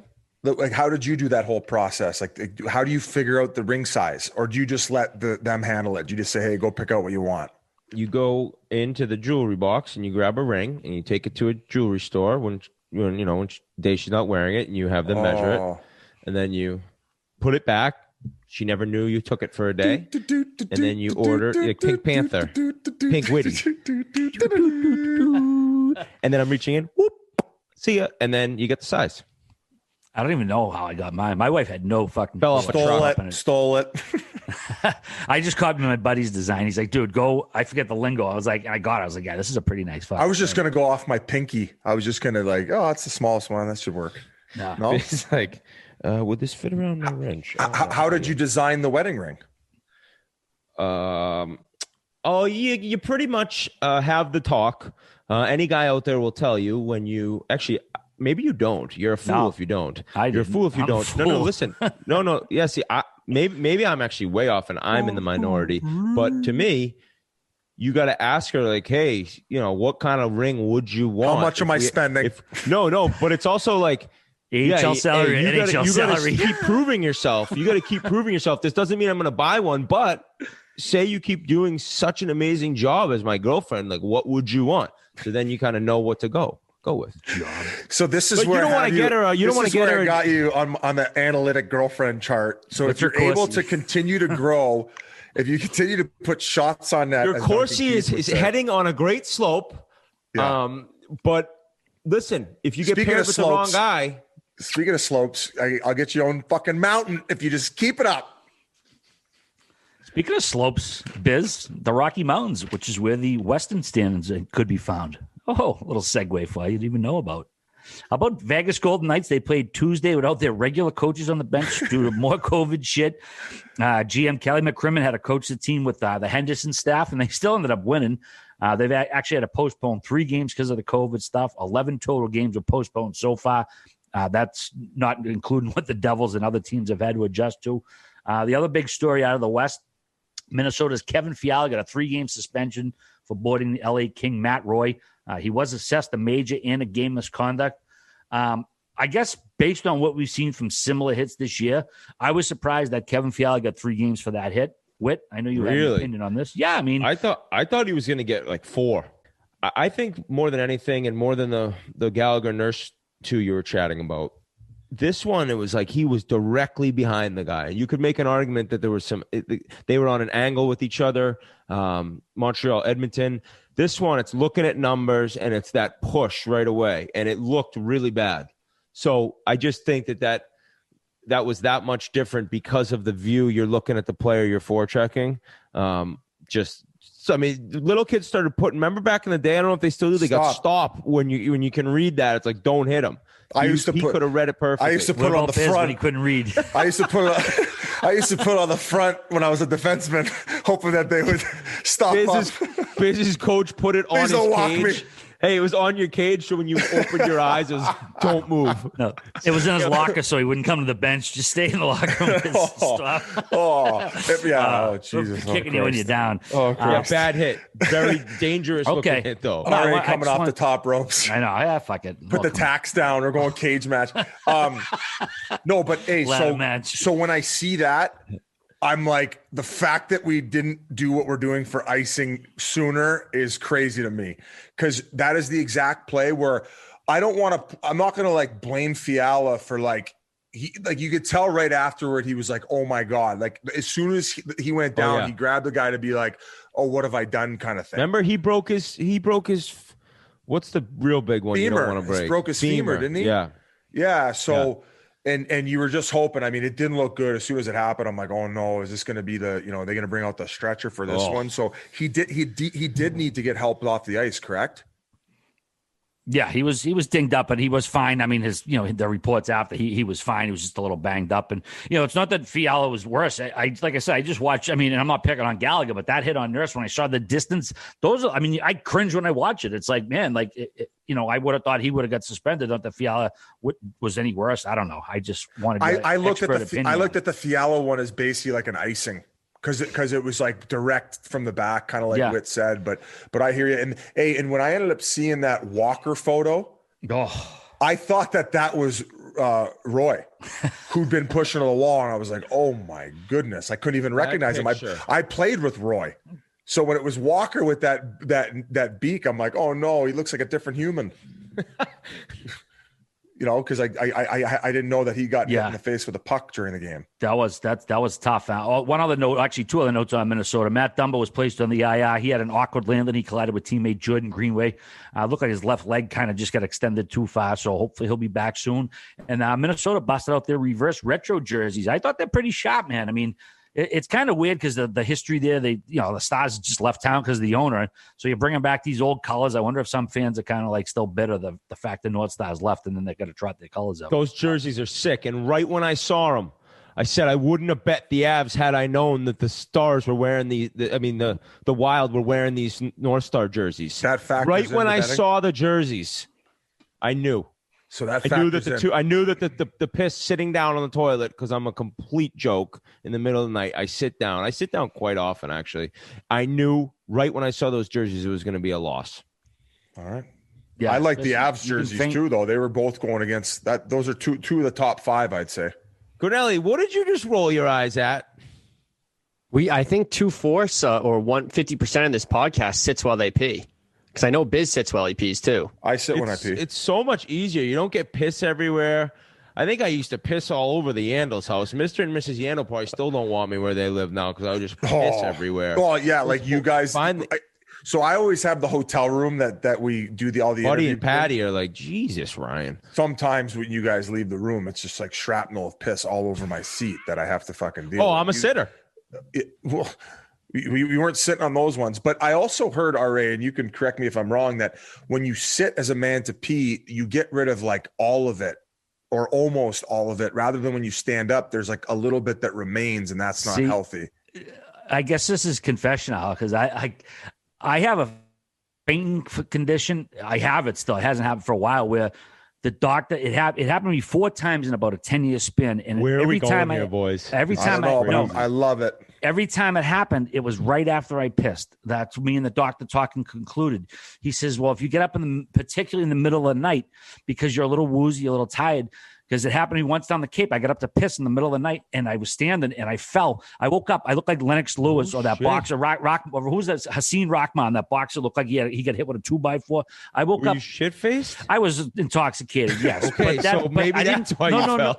No, it wasn't. Because I know it wasn't a drunk fall down. It was a post-urinary. Like I faint. It's a blood pressure thing. You know, fight or flight? Yes. Shocker here. I'm a flight guy. So your blood pressure either goes up or down. Like it's called 100%. Mictrition, I think, is the technical term for pissing. It's in the Big Lebowski. And I have a mictrition syncope. It's a fainting after you piss. And me and the doctor, all 4 times it happened to me. Twice I had to get an ambulance and go to the hospital. One time down the Warren Tavern, I fell off the bar stool after pissing, cracked my head open. I had to get taken out of there in a fucking. So every time though you've been drinking? Dude, no, honestly, one day it was the day after. One day, only once I was drunk. It's not. I know it's obviously I fell down drunk. I thought the other one was at the Warren Tavern. No, I had 5 beers that night. So you're saying that you had to stop going to sit down at night because when you got back up, you would pass out? Well, that it happened. The doctor said, if you're gonna get up at night, sit down, because the last time it happened was bad. It was like I had a shine on my face was out to here, and it wasn't because I was drunk. It was because I pissed and I just I got up after, and I went down. Not gonna bath. I went down because I wasn't sitting down. Because at least if you're sitting and you're faint, and that's why you piss in the sink now. No, Biz. They're telling him to sit down. No, the doctor's like, listen, when you get up at night to piss, like, because plus you're groggy anyway. Sometimes you're like spaced out where you just and like you fucking sit down to piss at night. So, but going back to your original point, Biz, I don't think it gets it all out, because sometimes when you're taking a deuce. An unrelated deuce, you have to get up and piss after. That must happen to you too. Because I think the way your body's positioned, that's why. So a couple things. I don't think I can take a shit without pissing, and I can actually piss with a full-fledged boner. I've talked to people that can't piss with boners. Well, you can't. No, you can. You just aim is off. Ryder got a boner there. I changed his diaper after a nap. I go, whoa. He's like, Daddy penis. I was like, that's a boner. He goes, boner. I swear to God. That was his first ever boner? I hadn't seen another fucking rocket. He got into your Cialis. He's cruising around for fucking the whole week with a raging heart on. Oh shit. He's just running the show at the playground. Yeah. He's like, give me the magnums, Dad.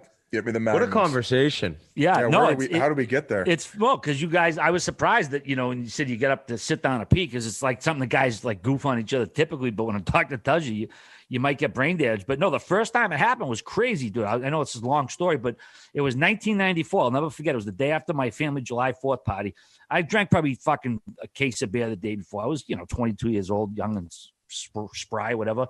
And we went to the bar at fucking North Station with Patty Burke's, I think it was, the old 3-decker bar. They had 3 floors, and it was 1994 World Cup. We were going to watch Ireland play, and we smoked a bird over on the way over. I was hungover, so I didn't even order a beer.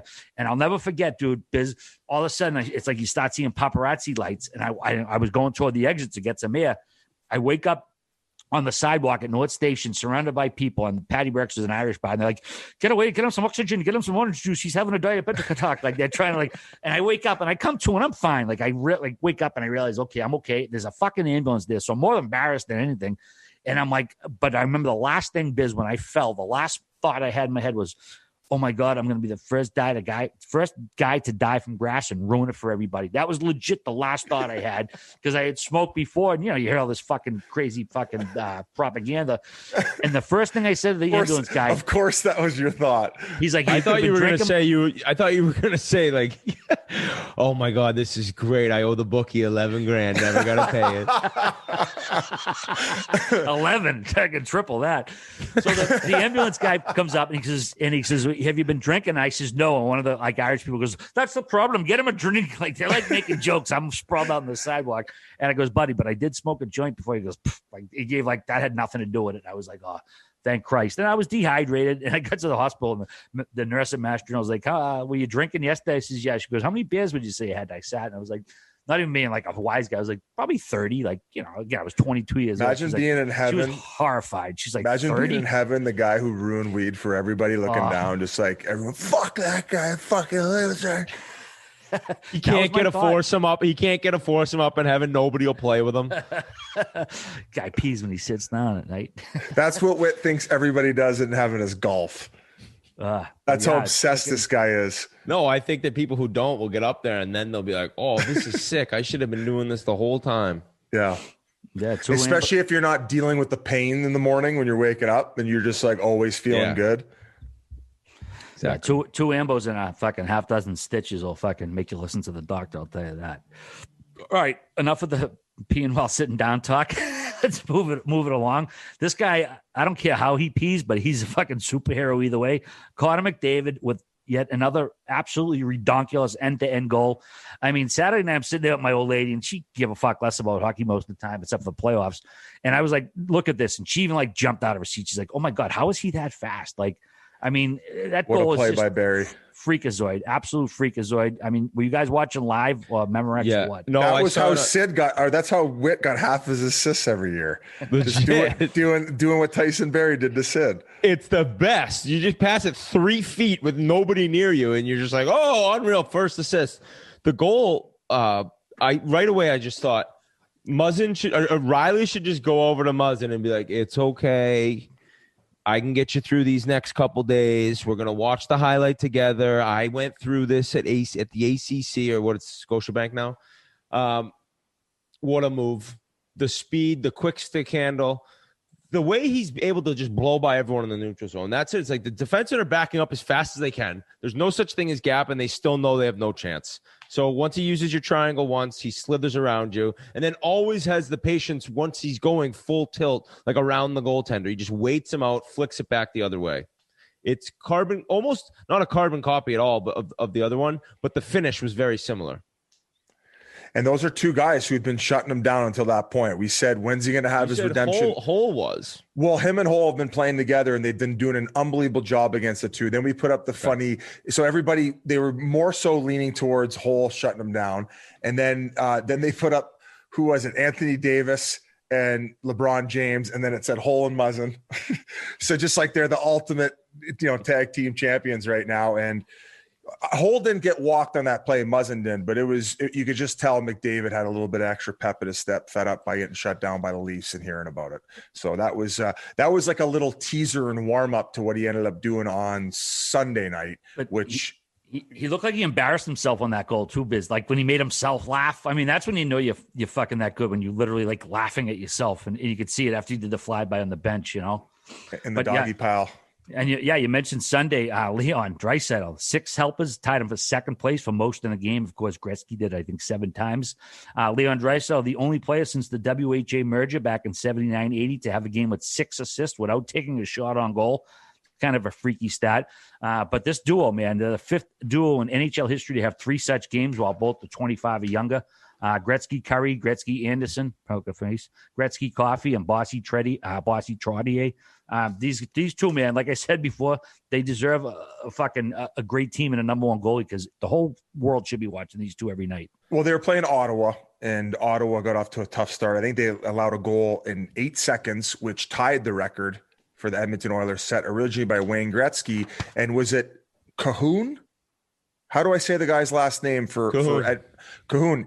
And he was one of 3 Germans playing in the game, right? Him, Draisaitl, and Jimmy.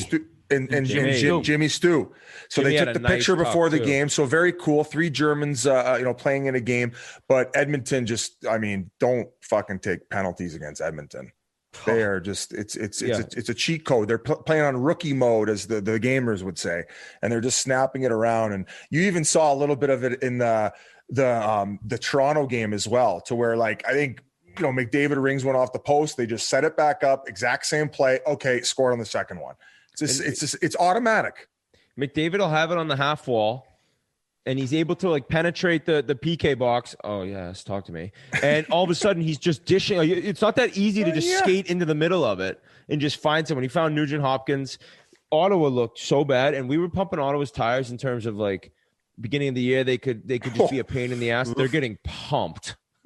Yeah, Murray's had a tough start too. He hasn't been. Murray's had a real tough start, and the goaltending, like Nurse's goal, awful. I mean, nice shot, but like, dude, it's got to be saved. There was a bunch of them. It's like, oh my god, you can't get, if you're gonna have a young team, you need, and then you get no saves. It's like it's just a matter of like time. Not and if it's gonna happen. You could see a little bit of the frustration coming out too. Brady Tkachuk ended up having a good fight. Who did he fight from Vancouver there? Was it Gaudette? Well, he went after Gaudette, and then McEwen kind of jumped in to come to Gaudette's defense. And I love Brady too, pointing, like anytime a guy's pointing at the bench, because he keeps chirping with guys on the bench right before the spot, then chirping back after. And Ottawa, man. By the way, anybody want to buy back some Senators futures for 10 cents on the dollar? DM me, I'll let you know. But I think they got 6 or 7 losses in a row. They've given up 44 goals in 9 games. Murray was yanked Sunday in the first period. And I know everyone, I said Ottawa could be good. And my caveat was if Murray can revert back to that form. And he hasn't reverted back to that form yet. And we're seeing the results of it.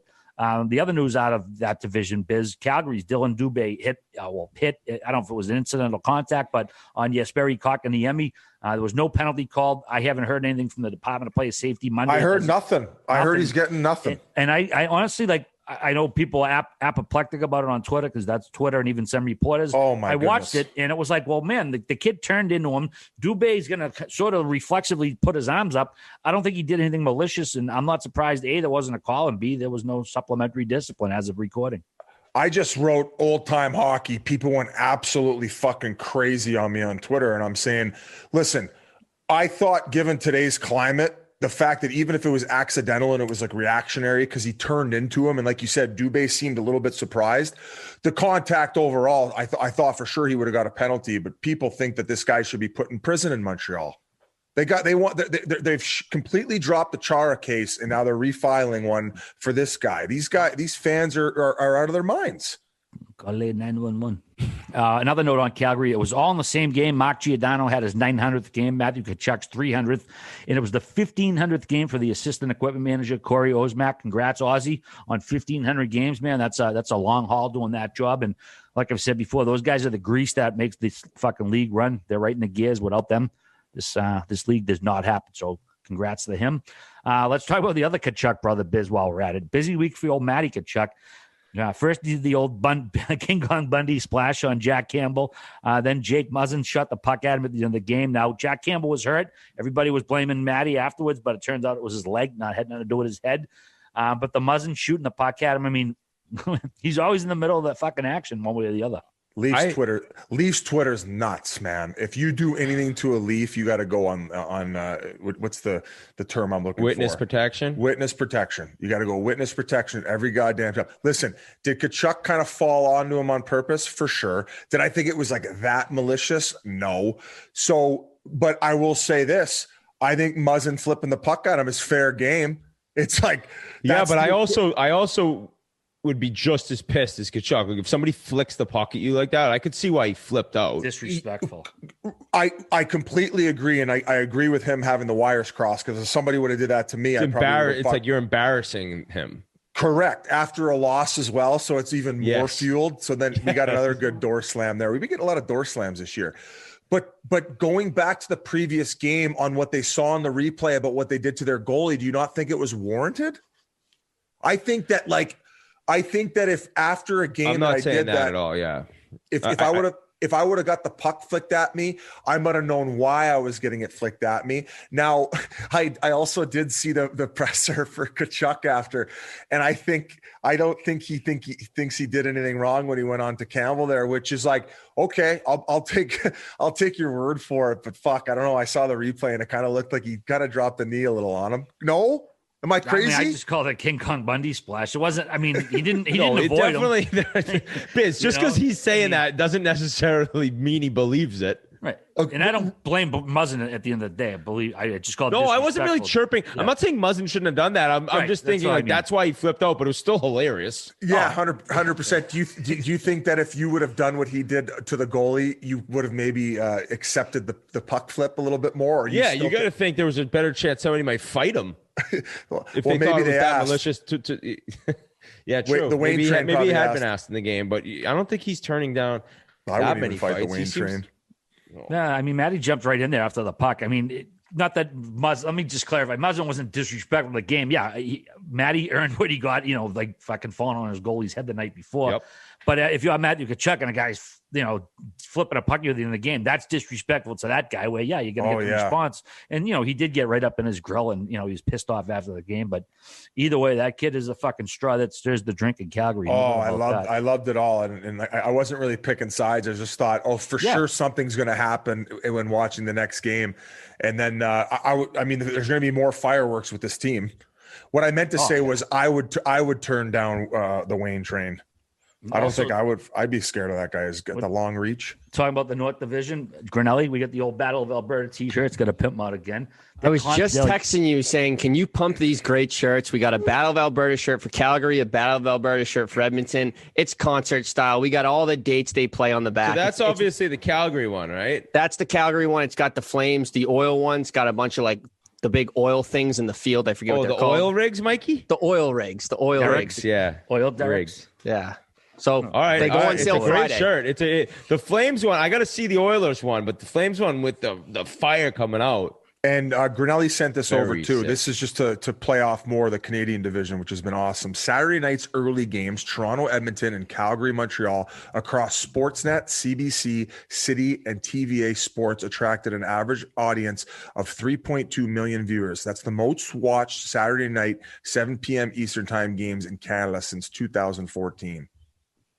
So it says excluding Hockey Day in Canada, which how many years is that, Biz? Quick, 2014, 7 years, 6.5.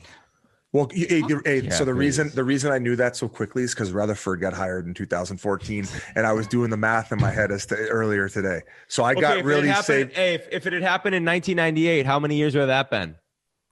2023.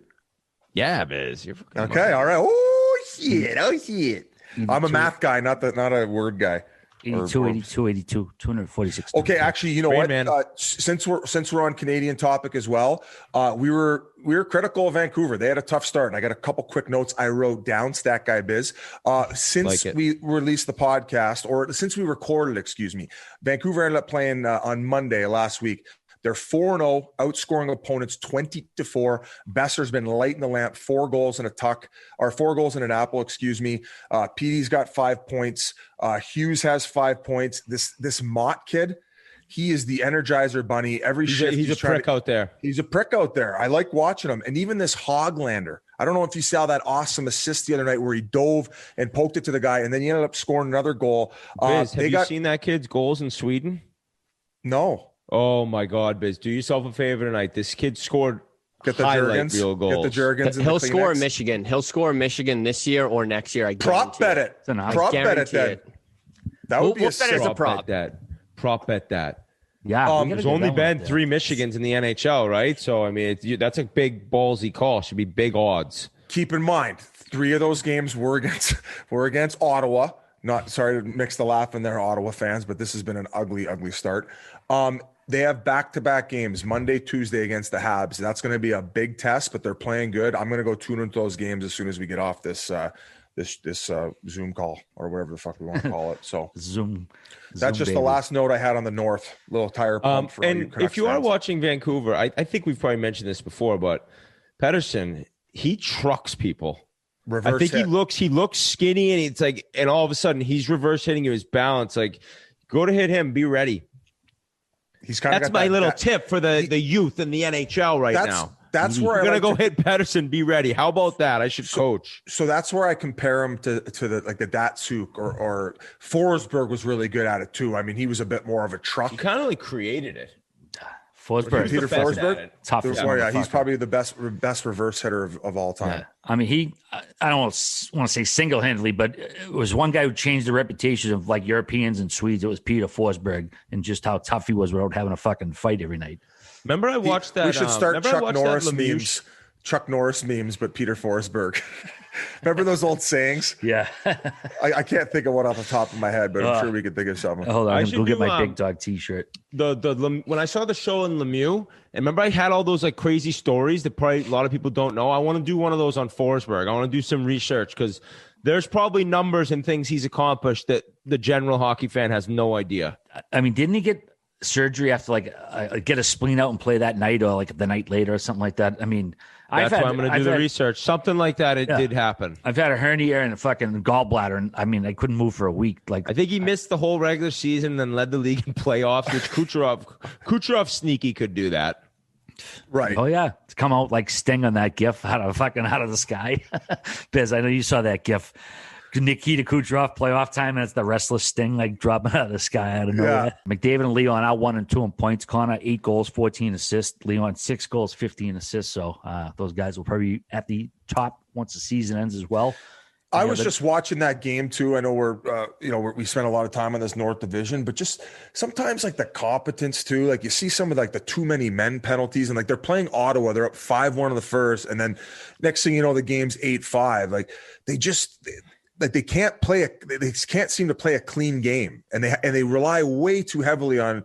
It's just like you kind of mentioned it. I think before the season started, you said just don't fuck it up. Just stay even, and they seem to always find a way to fuck it up. Yeah, I mean it's still a young team in some regards that they're not really have come together yet. They potted a lot of pots in, so I don't know. I'd like to see them pull it together and at least be competitive because the league's been super competitive this year, and I think the Central Division is probably the best example of that.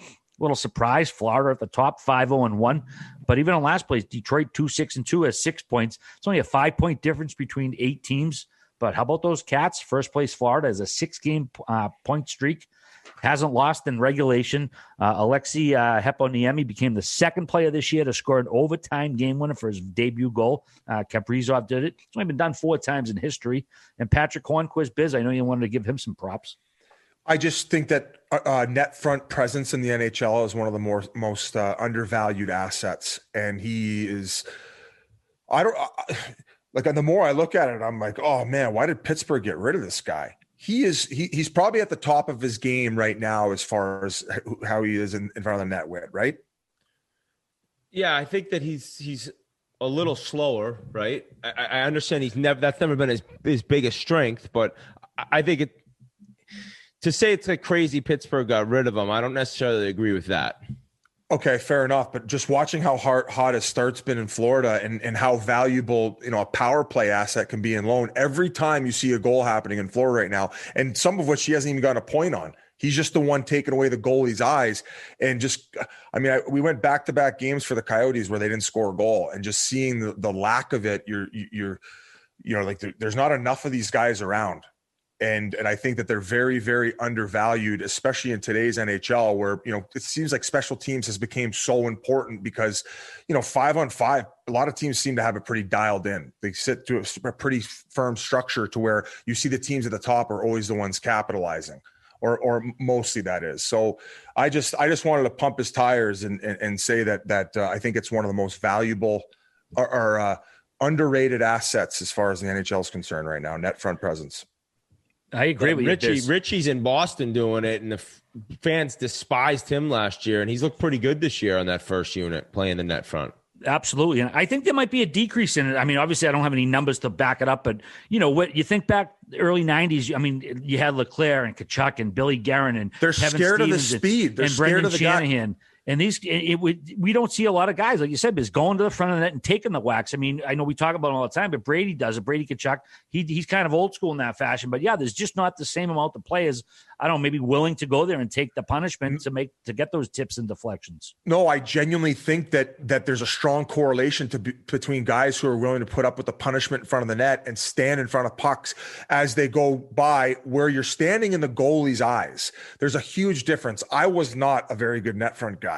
Was I scared of taking clappers off the body? And was I normally like, I just missed it. No, if you really want it and you want to eat the puck, like Shane Doan was unbelievable at it, and he was a horse. And I think that teams are afraid to have a guy who's maybe a little bit slower, but it's just like, man, I see guys who have all the tools and no toolbox the majority of the time, where it's like, Hornqvist is slowing down a little bit. Well, you're going to get you 25 fucking goals. Who cares? Bury him on the third line for regular shifts if you need to. But he gets 25. If he gets 25 this year, that's big odds right now of that actually happening. Yeah, well, I just wanted to kind of point that out, and we hadn't talked about net front presence in a long time, if we ever even have. The Panthers also they've played Chicago and Detroit, right? I mean, it's a great start, but we'll see. They've had tons of games delayed, which also in that division, Carolina and Dallas, and I got shit on for saying Carolina's a playoff team. Dallas came in there after looking like the greatest hockey team to ever play the first two games of the year against Detroit. They came in the first game on Saturday night. They got outshot. They had 11 shots. Dallas had 11 shots. Carolina whooped them. I think it was 4-1. And then Sunday, Carolina beat them again. And it was the shots in the second period at one point were 18-4. So that team looks great. And it sucks with the Devils now are going through the COVID and the delay, but it's like, all right, well, guys are getting rested and it's going to be crazy the rest of the way out. But you can see how they're kind of coming out of these breaks strong. Not to mention that 1-0 win against Tampa too. So I had this written down in my notes: Carolina Hurricanes tummy stick. Time for a little tummy stick action. I questioned their goaltending before the season. Well, warm up the lube.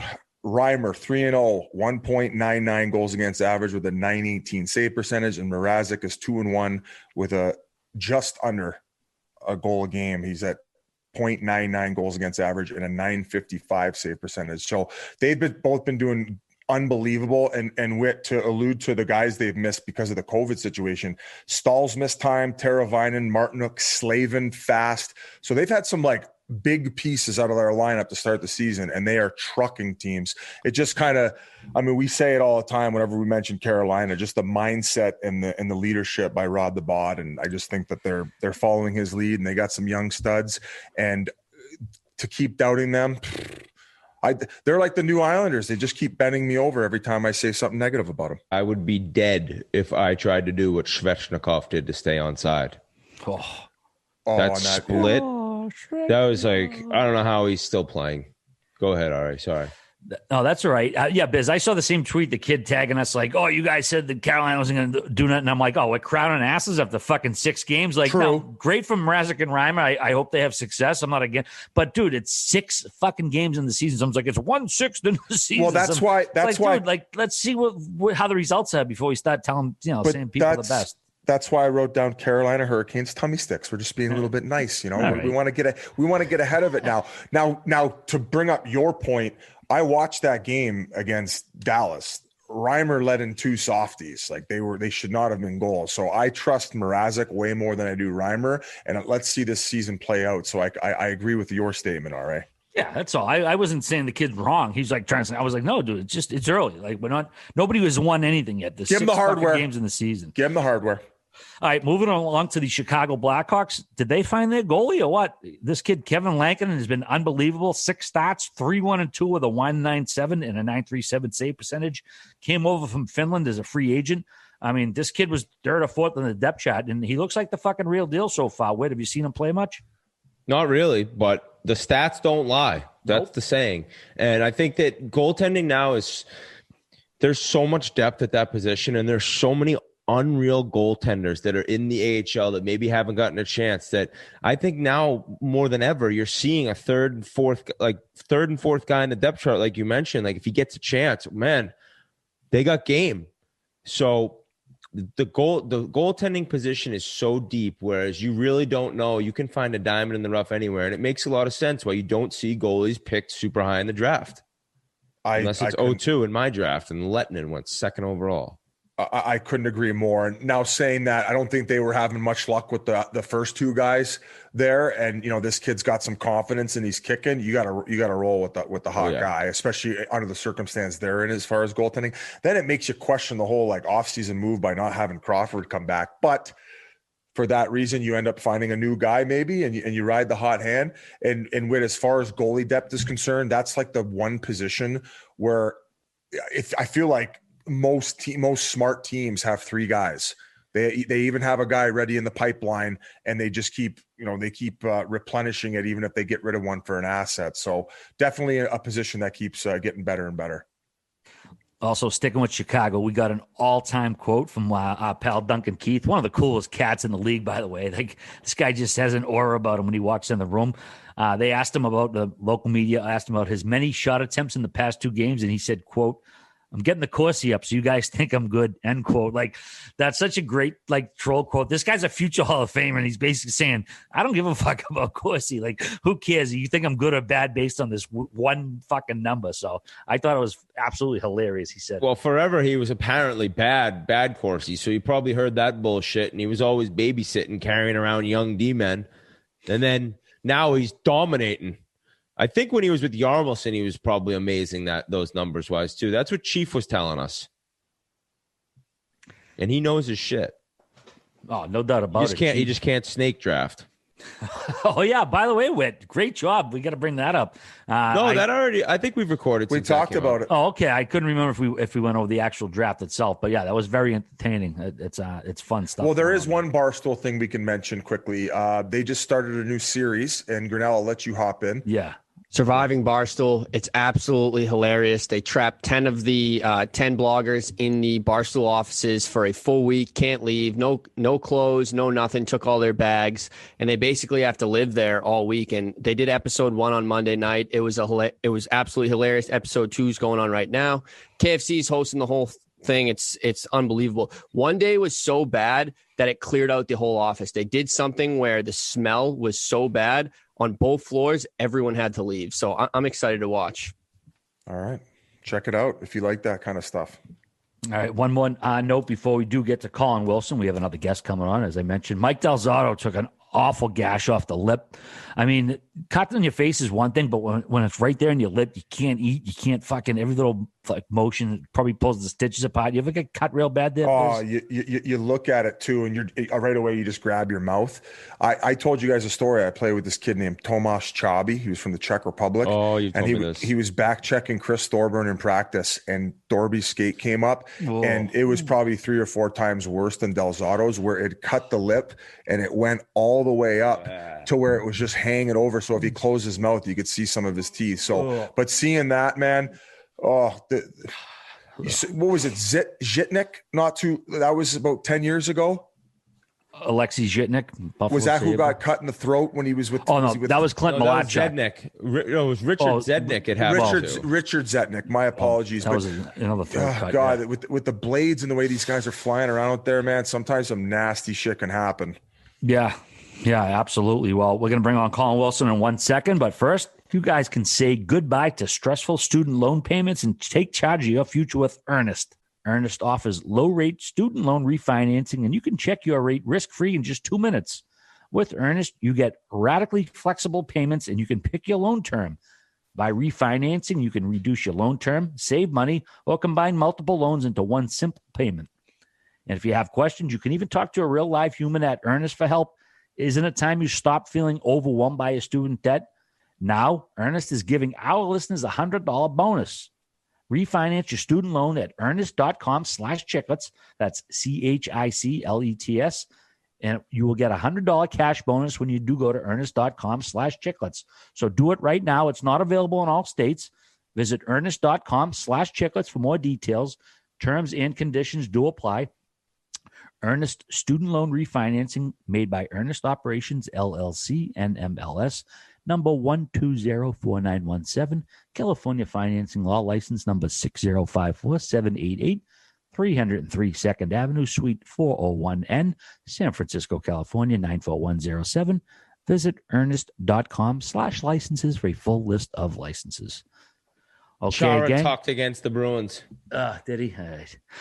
Okay, gang. Well, we got two guests for you. Like we said, a couple of BU guys, actually, Whit, a couple of your fellow alums. Former Terriers, we like to call them. Okay, former Terriers. Without further ado, here is Colin Wilson. Well, I'd like to welcome our next guest to the show. He played at BU for 2 years, winning a national championship his sophomore year before turning pro. He then joined the Nashville Predators, who drafted him 7th overall in the 2008 draft. He spent 8 seasons in Smashville, then 3 in Colorado, and recently retired after 11 NHL seasons and over 600 games. It's a pleasure to welcome to the Spittin Chiclets podcast, Colin Wilson. Thanks for joining us, Colin. Yeah, great intro. Thanks for having me. Oh, thanks, buddy. Appreciate it. I know you had hip surgery back in October. How you feeling these days? You getting around okay?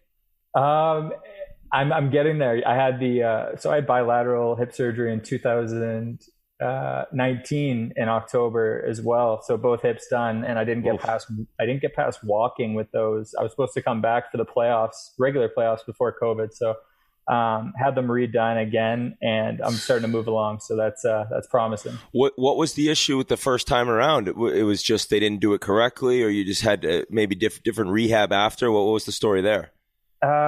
Just a complication where essentially like another tear developed in a different part of my hip. It was unfortunate. It took a while to figure out, but we're certainly happy that we figured it out.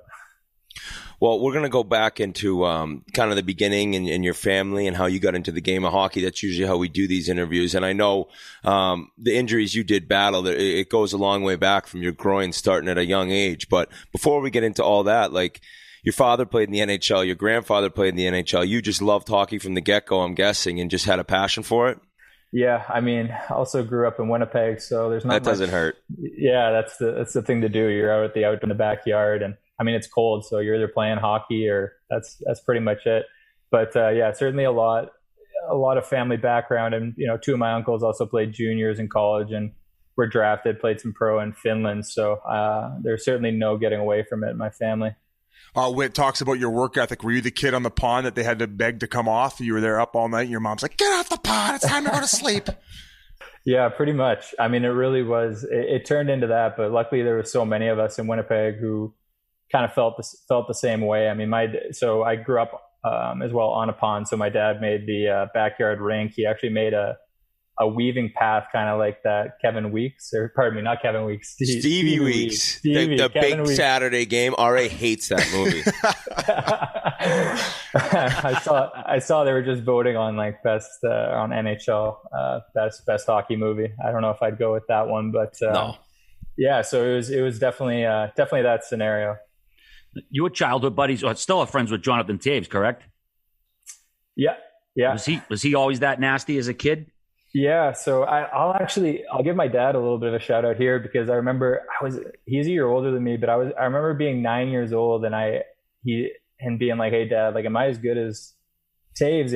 And he's like, "No, but he's going to be an all-star in the NHL." And no way, he said it then. He said it at 10 years old, so I'll give my dad credit on his hockey IQ. Like, I'll never forget that, because I remember being choked too, that my dad didn't think I was better. He's like, absolutely not. Yeah. But you keep doing bench presses. And you are one pathetic loser. No, maybe that's a little too aggressive. Oh man. Well, you've spent a lot. You've represented Team USA quite a bit, and you were living in Winnipeg. Where's the dual citizenship come from? Yeah, my dad was playing for the Rangers, so I just happened to be born at that time. Got born in Greenwich, which is pretty funny because decent town. Well, that's the thing is my parents told me I was born in New York as well. So when I finally looked at my birth certificate, I asked my parents, I said, what's Greenwich? And they're like, oh, no, you were born in Greenwich. So I got the dual citizenship, grew up in Winnipeg from 3 to 15 and was actually trying out for Team West for under 17s. Okay. So I was trying out for Team Canada and the US came and watched me play and offered me a spot. And I wanted to go college route. I had always considered myself and taken pride in being American. So got to go play for the national NTDP. And for people who don't know, Biz, if you play one game for another nation, you can never play again. Oh, really? So, well, I shouldn't say that because you can end up getting citizenship. You go to Europe and guys will play for like Italy. You've seen things like that. But I'm pretty sure. I remember Brett Hull was bringing up like he ended up playing for Team USA. Had he played for Canada at all, it would have been done. So good decision by you. You ended up dominating the national program and having pretty successful 2 World Juniors as well. Yeah, no, it was huge. I mean, I was coming off of getting cut from my midget team the year before in Winnipeg. So all of a sudden, the next year I'm playing for the U.S. national team and starting to get college scholarship offers, BU being one of them. They were the first team to offer me, but it really was it was a very quick jump after being cut from my traveling team. So it was great. Was BU an easy choice for you or the other options you were looking at? I didn't even know about BU at all when they offered me. I was thinking North Dakota, being a Winnipeg kid, and Taves had just committed there. So, you know what? When it came down to it, Coach Quinn and Parker were great talkers. I also really wanted an education. No offense to North Dakota, but or Biz. So it was great. And all of a sudden, being a kid from Winnipeg at the time and going to visit Boston, it just became incredibly easy. It was such a cool town, and truly like nothing else I had ever really seen at the time, being 15 and 16 years old. Well, you mentioned your father and how much he meant to you, and then your grandfather also. What is the story about him in terms of getting Swedish players over? Like, can you explain the whole scenario there? Yeah, so my grandfather, he got the two games in with Montreal Canadiens, had to retire due to his knees. So then he just became an orthopedic surgeon because that was the next step. Became the Jets team doctor.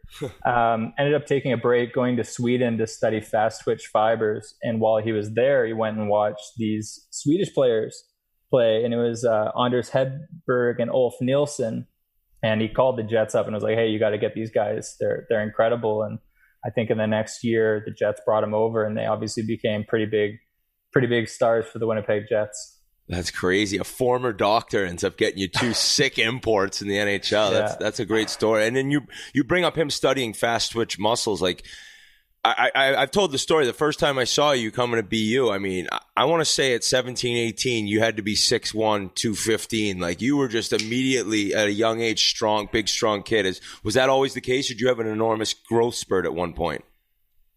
I had the enormous growth spurt, and then I turned into a gym monkey at the same time. Yeah, you did. Yeah, I enjoyed it, but you can't blame me. I grew up in a family where at Christmas, all the uncles were doing bench press competitions every year. Like, that was what a bunch of goons. They were one up on the guys in the bubble. They were doing way offs.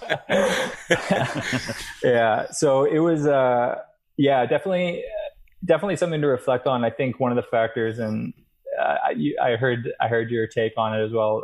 Maybe some injuries was overtraining, but at the same time, I also had the ability to put on quite a bit very quickly. And yeah, one summer I went.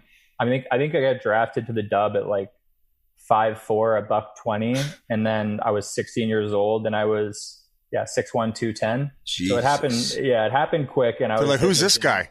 That's not the guy we drafted. Like, we got him in the 7th round. I was 7th round. Oh, to the Dub, Kelowna Rockets. So it was, I went hard. It was a good, but it's one of those double-edged swords, because I think that work ethic certainly gets you pretty far, but sometimes it can be, a little much. Growing up considering the pedigree, your grandfather and then your father, did you feel any added pressure to be successful in hockey because of that?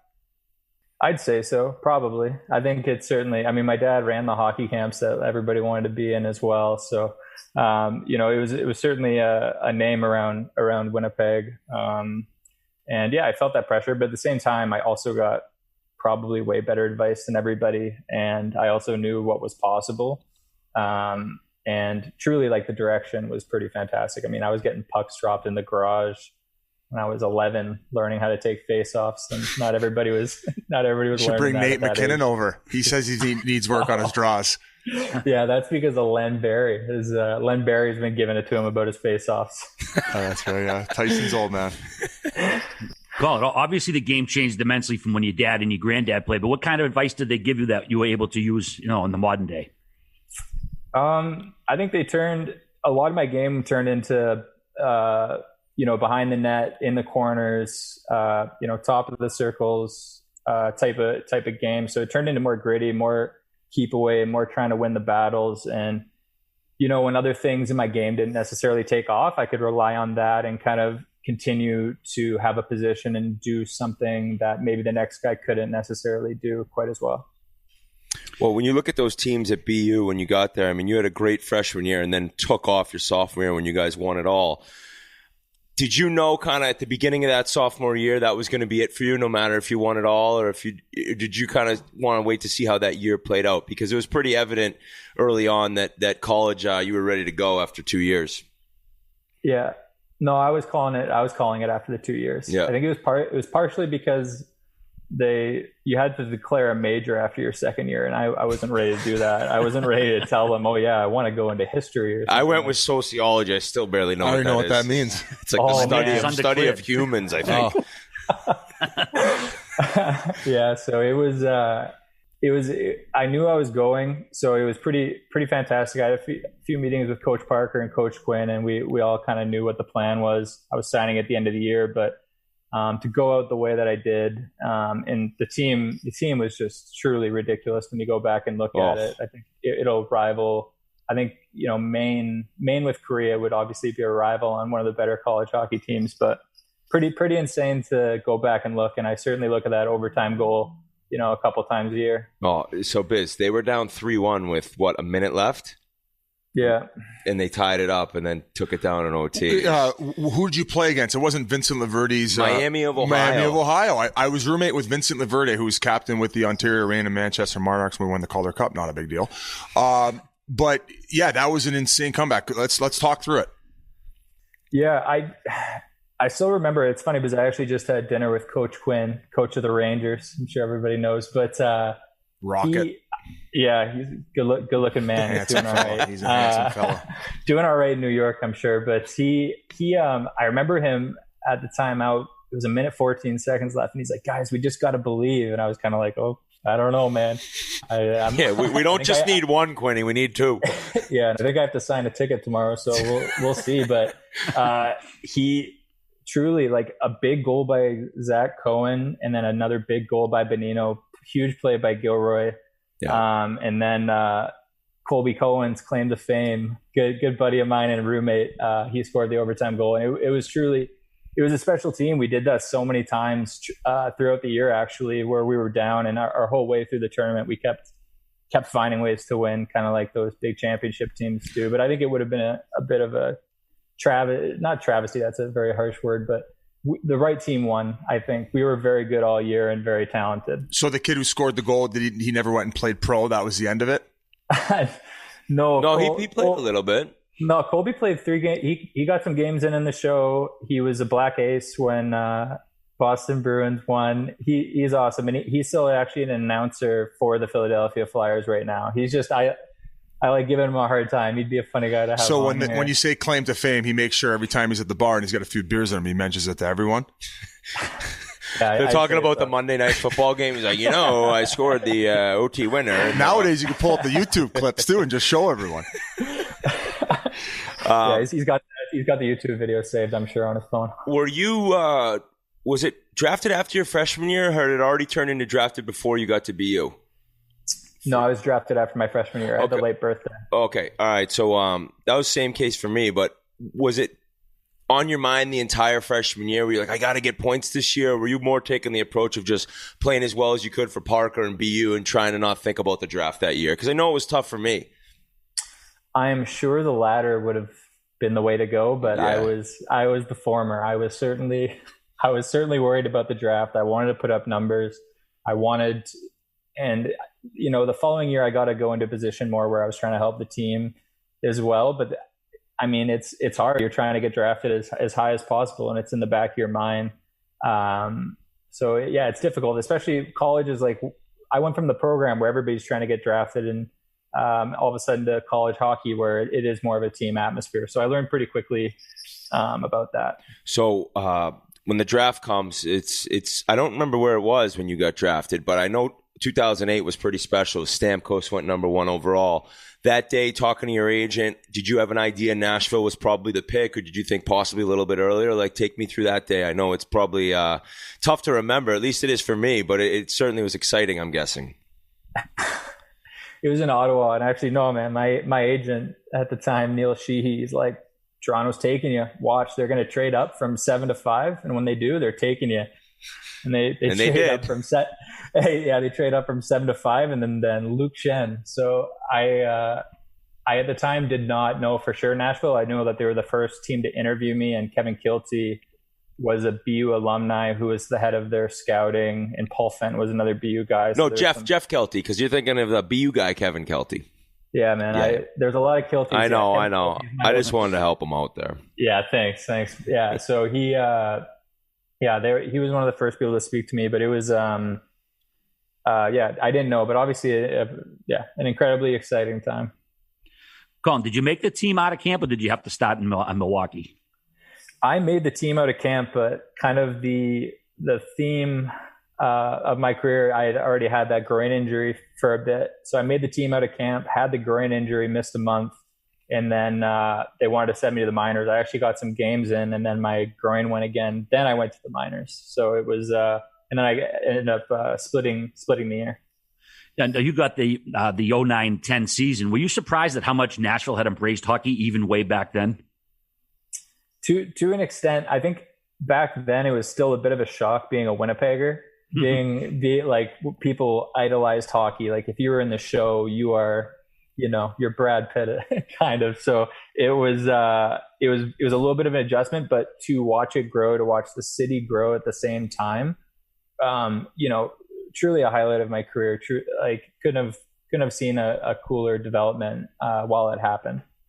Speaking of development, you said you played, or I think already mentioned, Milwaukee for 40 games. I keep hearing how great of a program it is. I never played against them in the away barn. What was your experience like for the 40 games, and did it help you eventually learn to be all ready to go for the NHL level? Yeah, it was great. It was fun. It was a little bit more of the jungle type atmosphere, which was honestly good to learn. And we had a great coach in Lane Lambert, and he was great with development, great city. But actually Lambert, one time, so I was 19, and he called a timeout, and he wanted to change the breakout, the set breakout. And he's like, and I didn't listen at all. And he was telling us hey, centers, don't swing behind the net. We're not swinging behind the net anymore. And I'm the first guy out there, and I didn't pay attention at all. And this is in Peoria, in a 3-and-3, maybe 20 people in the barn. And I immediately go swing behind the net. And I just hear from the bench in a dead silent building, just, fuck you, Willie, pay fucking attention. So, and I had the puck going up the ice, just laughing, the whole bench was laughing. So it was a good time, great coaching. And it was a great learning experience, and I had a lot of fun my time in Milwaukee. You get one time out of game biz, he wasted it to switch the breakout. That explains every single time I went to the board when the coach was writing up a drill. I would leave the drill. I'd be like, oh my God, what the fuck are we doing? What did we just say up there for 4 minutes? Yeah, our attention spans weren't exactly there. You bring up the groin injury, and from reading, it's really what caused a lot of the hip stuff. What age did that really start? Like, when were you like, oh my God, I have something seriously going on with my groin here? 16. Oh, and so do you think it had something to do with that growth spurt? Yeah, it did. And at the same time, I look, at the pro, I mean, were you a program guy? I forget. Yep. And it was 12 hours a day. Yeah. At the time, a lot of Olympic lifting, and then I was doing extra on top of it. And at the same, I injured it. And I remember I couldn't, at the time you're like, I'm not taking a week off. How can I take a week off every week? Feel guilty. Yeah. You got to develop, and you're making such gains in such short amount of time. So I had that, didn't really rest it, and it just never fully healed and went away. And, maybe, I had some compensation and some back and forth throughout the whole time, but, I still managed it. And, I certainly, you and I had the same, body work. Ellen, mind body connection. Check it out. In order to try to figure all this out, because obviously you kept pulling it, like, were you being told, you got to be activating this more and that more? Like, because back then it was a little bit different, but I'd started towards the end of my career getting injuries, and it's because certain muscles weren't activating. Was that kind of the reason why things were going down? I think at the same time, though, I had developed a pretty significant amount of scar tissue in that area, and maybe some things had started to take over. But at the same time, what you're referencing is essentially what kept my career going for as long as it did, because I was extremely religious about my warm up and my cool down. I mean, it had to be done a certain way. I had to feel a certain way, and so I began learning that later on in my career, and it really helped me lengthen it for sure. But people now, hopping in here, sorry, Whit. No, the mental grind of having to do all that before every game and every practice, like, that's part of what eventually just like eats away, right? It doesn't necessarily become fun anymore. It becomes more of a job, and then you're nervous once you even do that stuff if it's going to actually work and you're not going to tear your groin again. Yeah, for sure. I mean, one of the greatest, the feeling of being in that zone space, everything's flowing, but all of a sudden when you have that nagging injury and you're worried, like, you're looking at the schedule, you're going, oh shit, I got 4 games this week. I got a back-to-back. I got a 4 and 6. And how is this thing? I got to keep on top of this. So that's certainly where it became a little bit strenuous for me. And I think anybody who's playing, most guys are playing through injuries, in their career. And, I want to bring up, I read the 2 articles that you've done. You've done one with the Players Tribune, and then one just came out recently with The Athletic. And you mentioned in one of them, I really appreciated that, in a sense, where you were drafted and how the numbers look, like you were a disappointment. Same here, it's like I didn't live up to where I was drafted. But you said, like, from what I went through and what I did to play as long as I did, I considered a serious success. And I think that is so true, like, listening to what you had to go through. And for people who don't know, a lot of that had to do early on with the obsessive compulsive disorder. And I never knew that about you. Props to you to come out and with that article. I don't know if it was a year or 2 ago. How hard was that? And when did that really kind of start taking over in your mind in terms of thinking about being injured and worrying about things and having to do certain things before you got on a plane? All the stuff that just must have been so difficult growing up with. It actually, my first year in the league, is when Paul Fenton and the team psychologist met with me, because they had noticed what I was doing, and they had been like, something's wrong. What were some of the things they were noticing? Sorry to interrupt you. Yeah. No. So it was the plane thing that really stuck out to them, where they noticed, like, I had this routine before I flew, and I couldn't not do it before I flew, which, it was just touching the outside of the plane. Every piece of garbage had to be picked up. And this was all in my mind to make sure the plane didn't go down. So that was kind of the red flag. But even with that and them telling me that, I just didn't believe it. And it was my only reality. How am I supposed to know that, somebody's telling you there's something wrong with it? Then, at 19, it's hard pill to swallow and hard to understand. So it really wasn't until 27 when it all kind of blew up on me, and it had gone on for 8 years. And I mentioned in the article with my skates, that was like crazy. The main thing that took me down. Truly, it was terrible when it started. Like 23, all of a sudden this pair of skates came in wrong, and then that was it. And maybe it didn't even come in wrong, but yeah, I thought about my skates. I'd retie them, and then that'd go away for a minute. And that's like the definition of obsessive compulsive disorder. You have an obsession about my skates. I have a compulsion. I have to tie them, and then it just keeps cycling. So, yeah, it took me down, and all of a sudden, you're playing in fight or flight mode. You're anxious while you're playing, not sleeping because of it. So, I mean, I played tons of games on an hour and a half, 2 hours of sleep, or I did that for a consecutive week where I just wasn't sleeping and I was just an absolute zombie out there, but I still somehow had my best season during one of the worst episodes. So yeah, I mean, it's pretty wild looking back, and I can certainly go more in depth on that as well. Like throughout the course of it, it just kept piling up more and more things that you had to do. So like eventually it was just consuming your whole schedule by when you were awake. Yeah, not necessarily that.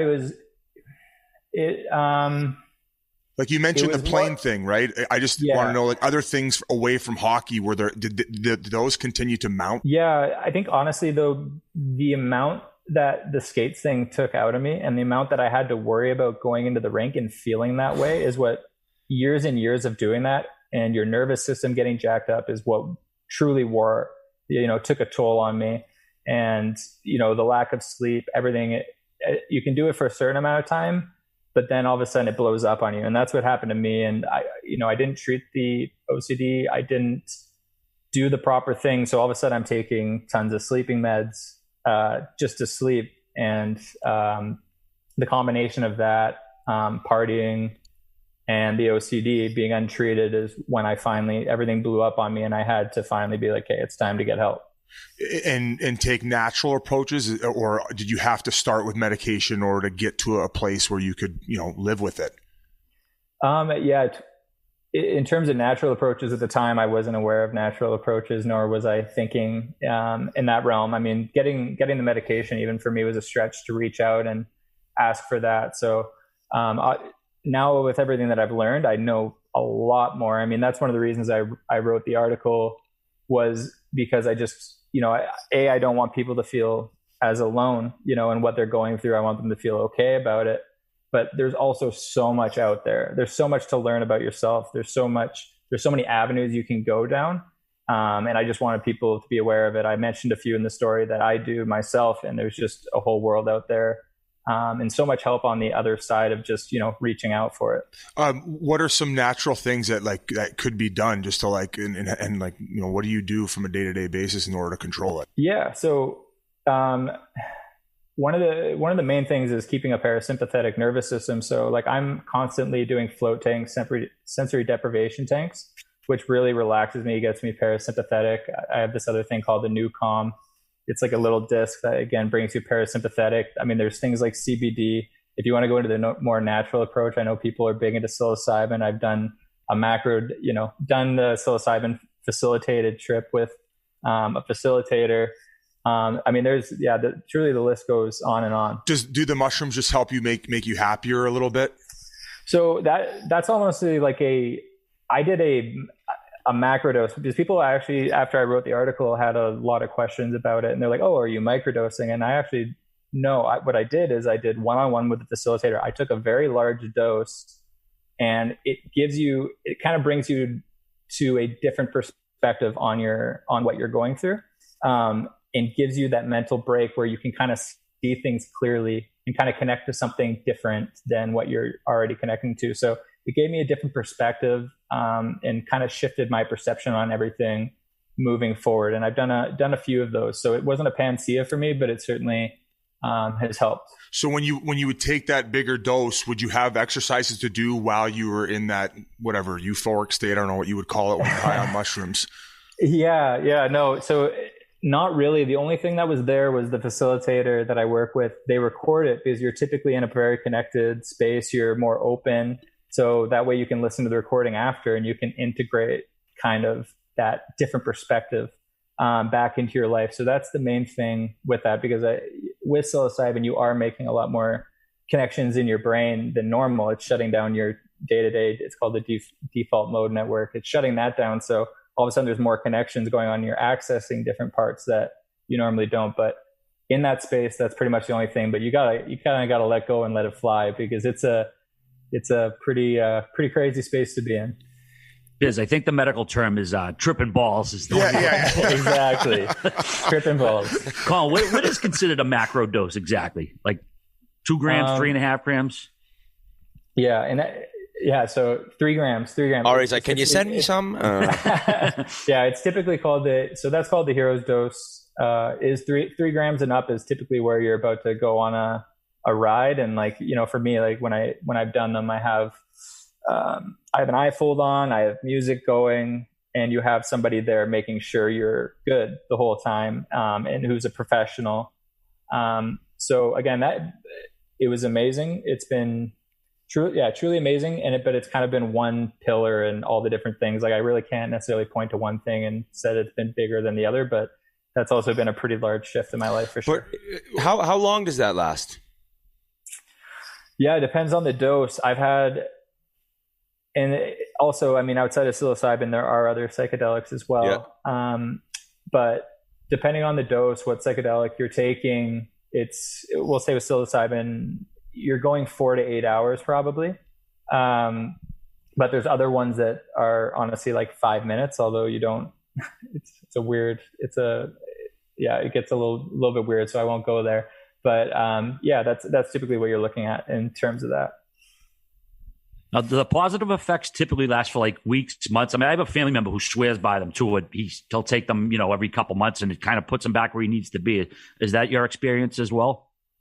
Yeah, I think it was not fully. It's hard to say. So 2 weeks after you take it, you truly feel like you are good to go. Like life is, you're good, like every problem in your life has been solved. But then all of a sudden, reality hits again and you're back in the same pattern. So it's taking that experience that you had when you were in that different place where you're kind of looking at all your patterns and incorporating it into your life, is where the big difference is. So that would maybe explain what you're talking about with your, I forget, friend or uncle. But again, I'm not a doctor or here, but that's typically it. But other people have success in just microdosing. Some people take it in different frequencies, but there are lots of studies out there now that are aimed at figuring out the dose and frequency that is best for people. We've talked to a lot of guys on here, and Biz and I have mentioned that retirement can be so difficult, and finding something after the game is always a true battle for someone who's done this for as long as we have. But for somebody like you, and I know with me, it was almost a little bit of a relief where you talk about your feet never feeling right in the skates. Same with me. I was injured. I couldn't play as well anymore. And at the end of the game, at the end of my career, I was like, oh my God, I don't have that anxiety of going to the rink. Has that been the case as you've gotten healthy and better mentally and physically, hopefully? Yeah, for sure. I think it's like a release in a way. It's been a release. Just the consistent sleep has been unbelievable. Yeah, you're not pressurized. If you're having a bad day or you didn't get your sleep, at least you're not playing in front of 18,000 people with, maybe the coach is going to rip you in the morning and the GM is going to have a talk with you. So it's certainly a relief in that sense. And there's, you have to fill your time with other things and figure out a direction. Obviously you found the podcast and golfing and taking people's money on the course. So it's all, it's all figuring out what you want to do, which took me it actually did. Maybe I should have taken a little bit more time off, but I went right back to college. So it's been good. Good for you. Did BU, are they still honoring the scholarship? That is the case, I think, right? They are. So classy move. When you win a national championship, not every school does that. You get a full ride to BU and you leave early. You want to go back, they'll pay for it continually. Wow, that's classy. Classy school right there, Terriers. Yeah. That is actually one of the reasons why I ended up going to BU is because they said that they would honor the scholarship. So I'll definitely be in debt to them because this is fantastic. I want to go back to Nashville for a sec. We didn't bring up the Shea Weber PK Subban trade. Was that just an absolutely huge shock throughout the room when it happened, or were there whispers about it? How'd that all go down? Zero whispers. I remember where I was and I saw it, and I got a text, I think from Millar, actually. I think he's who texted me. But yeah, man, it was a shock to everybody. I remember texting Webbs asking him what he knew about it. I was like, okay, well, he must have waived his no trade clause, but I don't believe he had one. So yeah, it was a shocked everybody. And I don't know, it was fun. It was also fun to play with, PK for a year, but Webby was the guy that, he was the captain, certainly helped me throughout my career, was an amazing captain. So yeah, it was one of those things where you realize you're not safe even if you're the captain. You played for Trotz and Laviolette. I would say the public perception about those two is probably not opposite, but a little bit different. What was the biggest difference playing for those two? Yeah, I mean, I think that they are very different coaches. Obviously, Trotzi's what I guess is referred to as a player's coach, a little bit less hands-on, but more defensive. And then, yeah, Laviolette came in, and I think he also recognized what good defense we had at the time, and he began running all of our offense through the D. Our D were taking way more chances. It was a little bit less defensive in that sense. So, and Laviolette was a little bit more hands-on. He was trying to pump you up every single day. I mean, he had a speech and a take on life every day trying to get us pumped up, and it worked. So that was pretty incredible. But yeah, different guys, but truly both of them were pretty amazing coaches. I was very lucky to have only played for coaches that I liked in my career. When we had Mac on the first time, he talked about dealing with a sports psychologist and how he was doubting himself and all that. When you were with him in Colorado, was he aware of some of the things that you were going through, and did he reach out to you advice for anything that maybe he was going through? Yeah, so truly after my trade to Colorado, it was during that summer where I finally started to, get some help, and I became more open. And at the same time, Nate and Tice were kind of like my guys.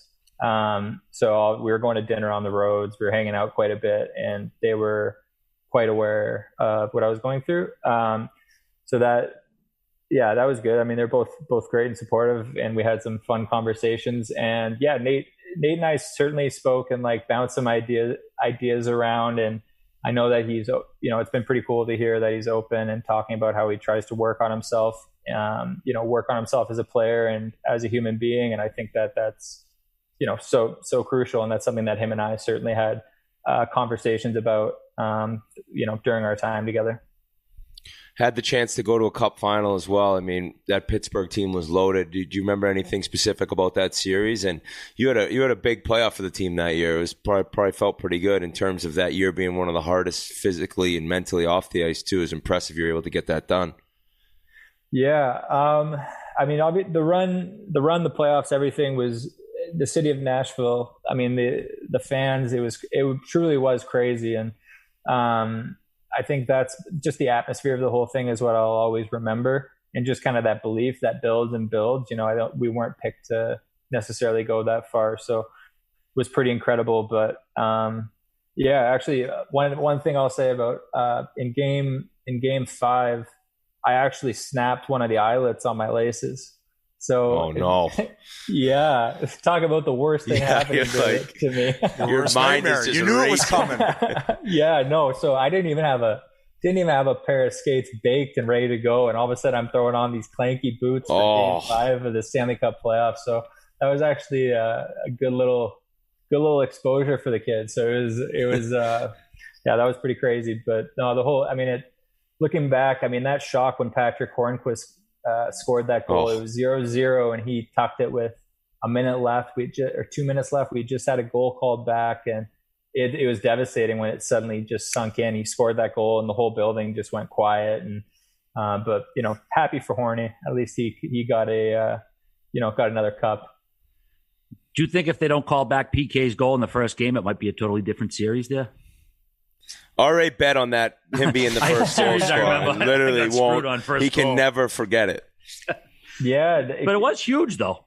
Yeah, I mean, we had some big goals called back during that time. I think it was Colton Sisson's goal in the final, or in game 6 that, I mean, it was a 0-0 game. If we would have had that 1-goal lead with 2 minutes left, it would have been completely different. And I don't think it should have been called back.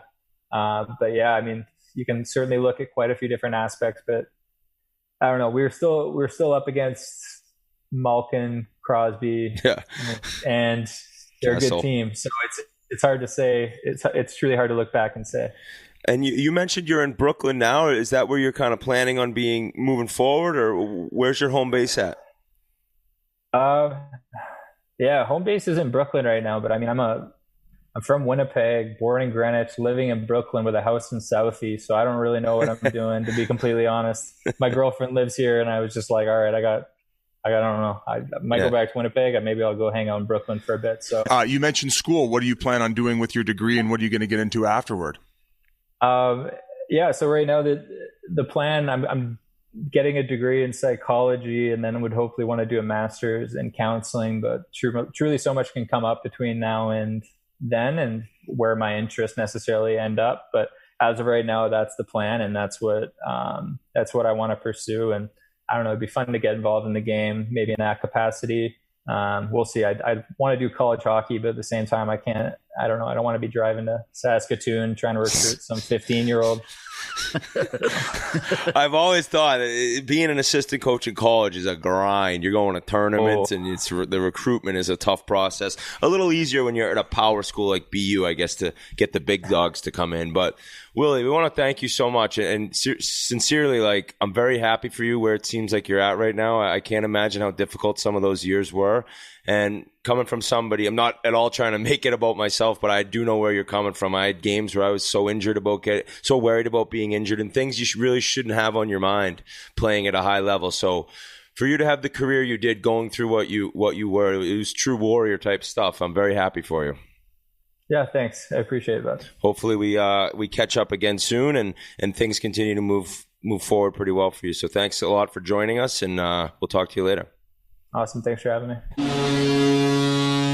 Big thanks to Colin for the honest conversation, and best of luck in retirement to him. It's nice to have a guy come on and, talk openly about some issues that aren't necessarily easy to talk about. We also had some laughs with it too. So again, Colin, good luck in retirement. We're pulling for you, buddy. It also wasn't aligned. It just so happens that Bell Let's Talk was just the other day. So that's another cool thing. I don't know how it all started. I want to say Michael Landsberg in Canada was a big voice for mental health and anyone talking about their feelings publicly, or, with friends or whoever you need to, if you're having issues. It's, guys, we all go through things. The last year has been very difficult. It's reach out to anyone if you're having some dark thoughts or what it may be. There's so many different strains of it now too. Like there's reasons why people are in these dark places that they are. So as I said, reach out to somebody, have the conversation, and great work to all the people who ended up making it to a day that's devoted to letting people know you're not alone. Let's try to all figure this thing out together, especially given the last fucking year, man. Well said, Biz. Hey, boy. All right. Was that the smartest thing I've ever said on this podcast? No, you've had some smart ones, but that was very caring, Biz. That was very caring. Tummy sticks. Because everyone's fighting something. Yep. So I think that it's good that the way Colin Wilson talked to us about what he's been through and what he's had to do to feel better and feel healthier. That's a great time for Bella Let's Talk to be going viral the other day, or the day that they decide each year. Yeah. Thanks, Colin. Absolutely. All right, gang. Well, Valentine's Day is coming, and it's the perfect time to upgrade your drawers, guys. And Saks understands the unique needs of men's underwear. What's the universal male experience, especially when you get a little older? The awful feeling of your ball sticking to your leg. Well, Saks Underwear has the solution. Their patented ball pock pouch is the single greatest contribution to underwear, maybe even mankind. It's basically a built-in hammock that keeps everything in place down south. No sticking or chafing or irritation. First time I ever put these bad boys on, everything was nice and snug for me. And when you put them on, you've got nothing to lose, as Saks offers a 30-day comfort guarantee. If you try them and you don't like them, you return them. No strings attached. And again, with Valentine's Day approaching, tell you want Saks or order them for yourself. You don't want to be in some tighty whities and you're trying to get your romance game on. Check out the Saks. They take care of it, and they keep your sack in a good position as well. I don't know. Does that name tie in? I just realized that. There's Saks. It's a Roman hammock. They could collab with the little pouch. We'll double entendre. All right. Well, either way, use the code Chiclets for 10% off your first order plus free shipping. So go to saxx.com. That's Saks with 2 X's. And remember, for 10% off and free shipping with the code Chiclets, go to saxx.com. Definitely want to keep those eggs in their proper package, man. Gravity does a bitch when you're 50. They have this nighttime wear, like jogging outfit, but it's a little bit thinner. I don't think you should wear it in public, although I have, and you could basically see your balls jangling. So I wouldn't recommend it. It is the softest, most comfortable stuff that you could fall asleep with on, and it's not going to restrict you. They have other awesome stuff other than just the underwear. So check them out. They got some cool shit. Yeah, it is definitely like men lingerie. Mangerie. I'm gonna get the fucking the man. I'm gonna get the Borat Manzier. You've worn that, haven't you? Walk in like the candles. Katie's like, what the fuck?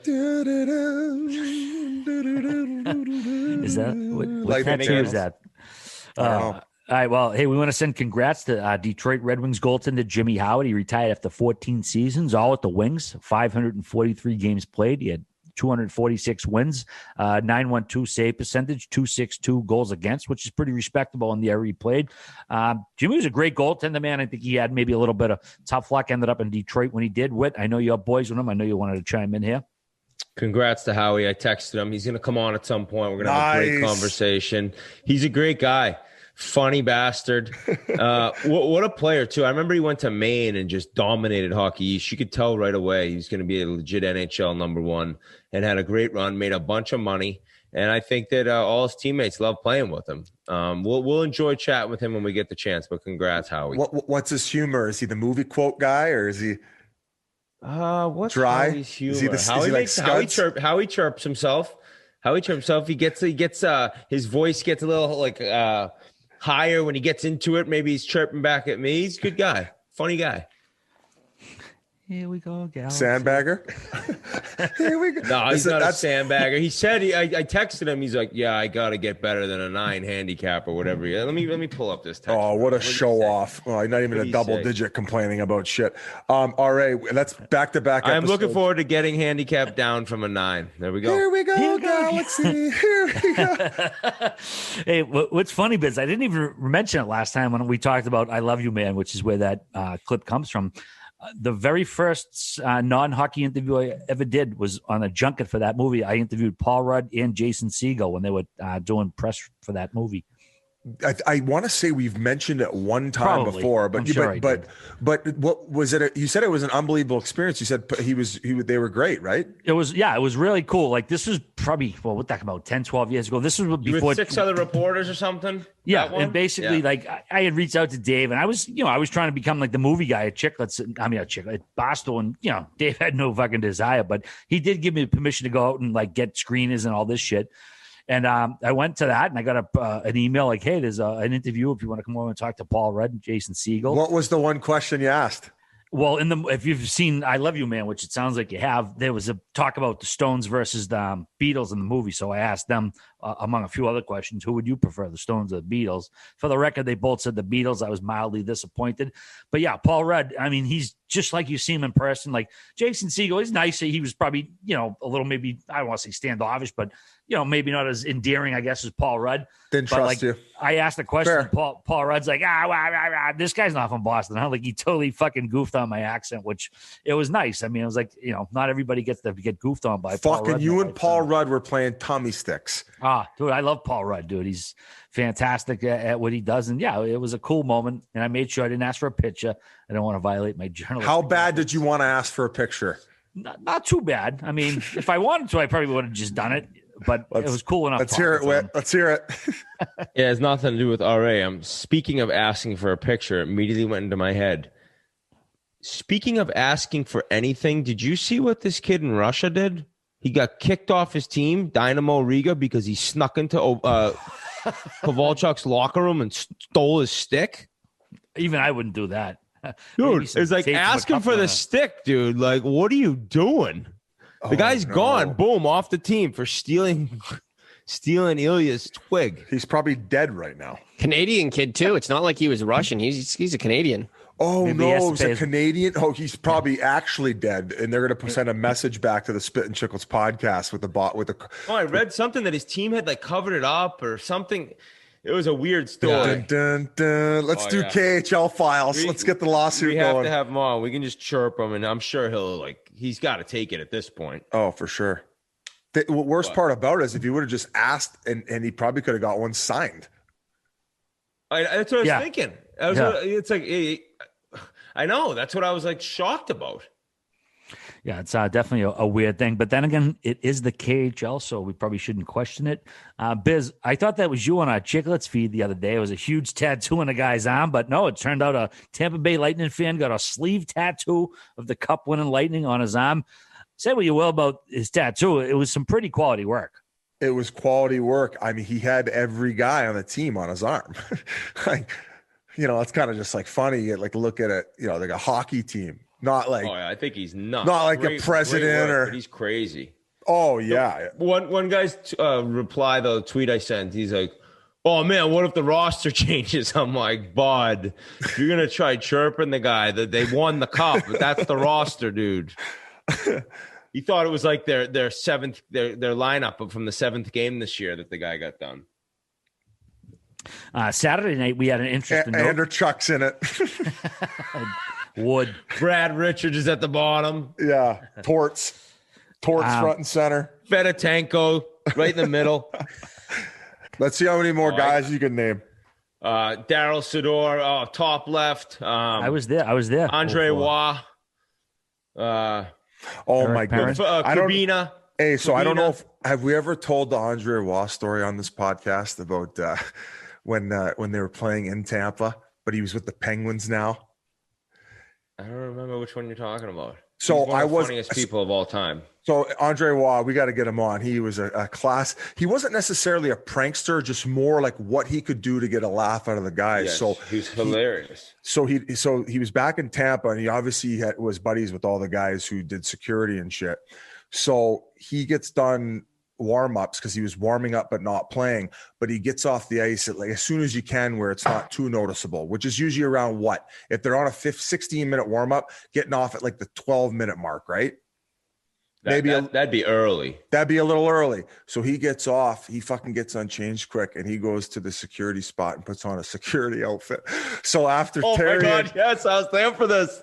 So Terry to get to the benches, the coaches would have to walk past like on the ice, right?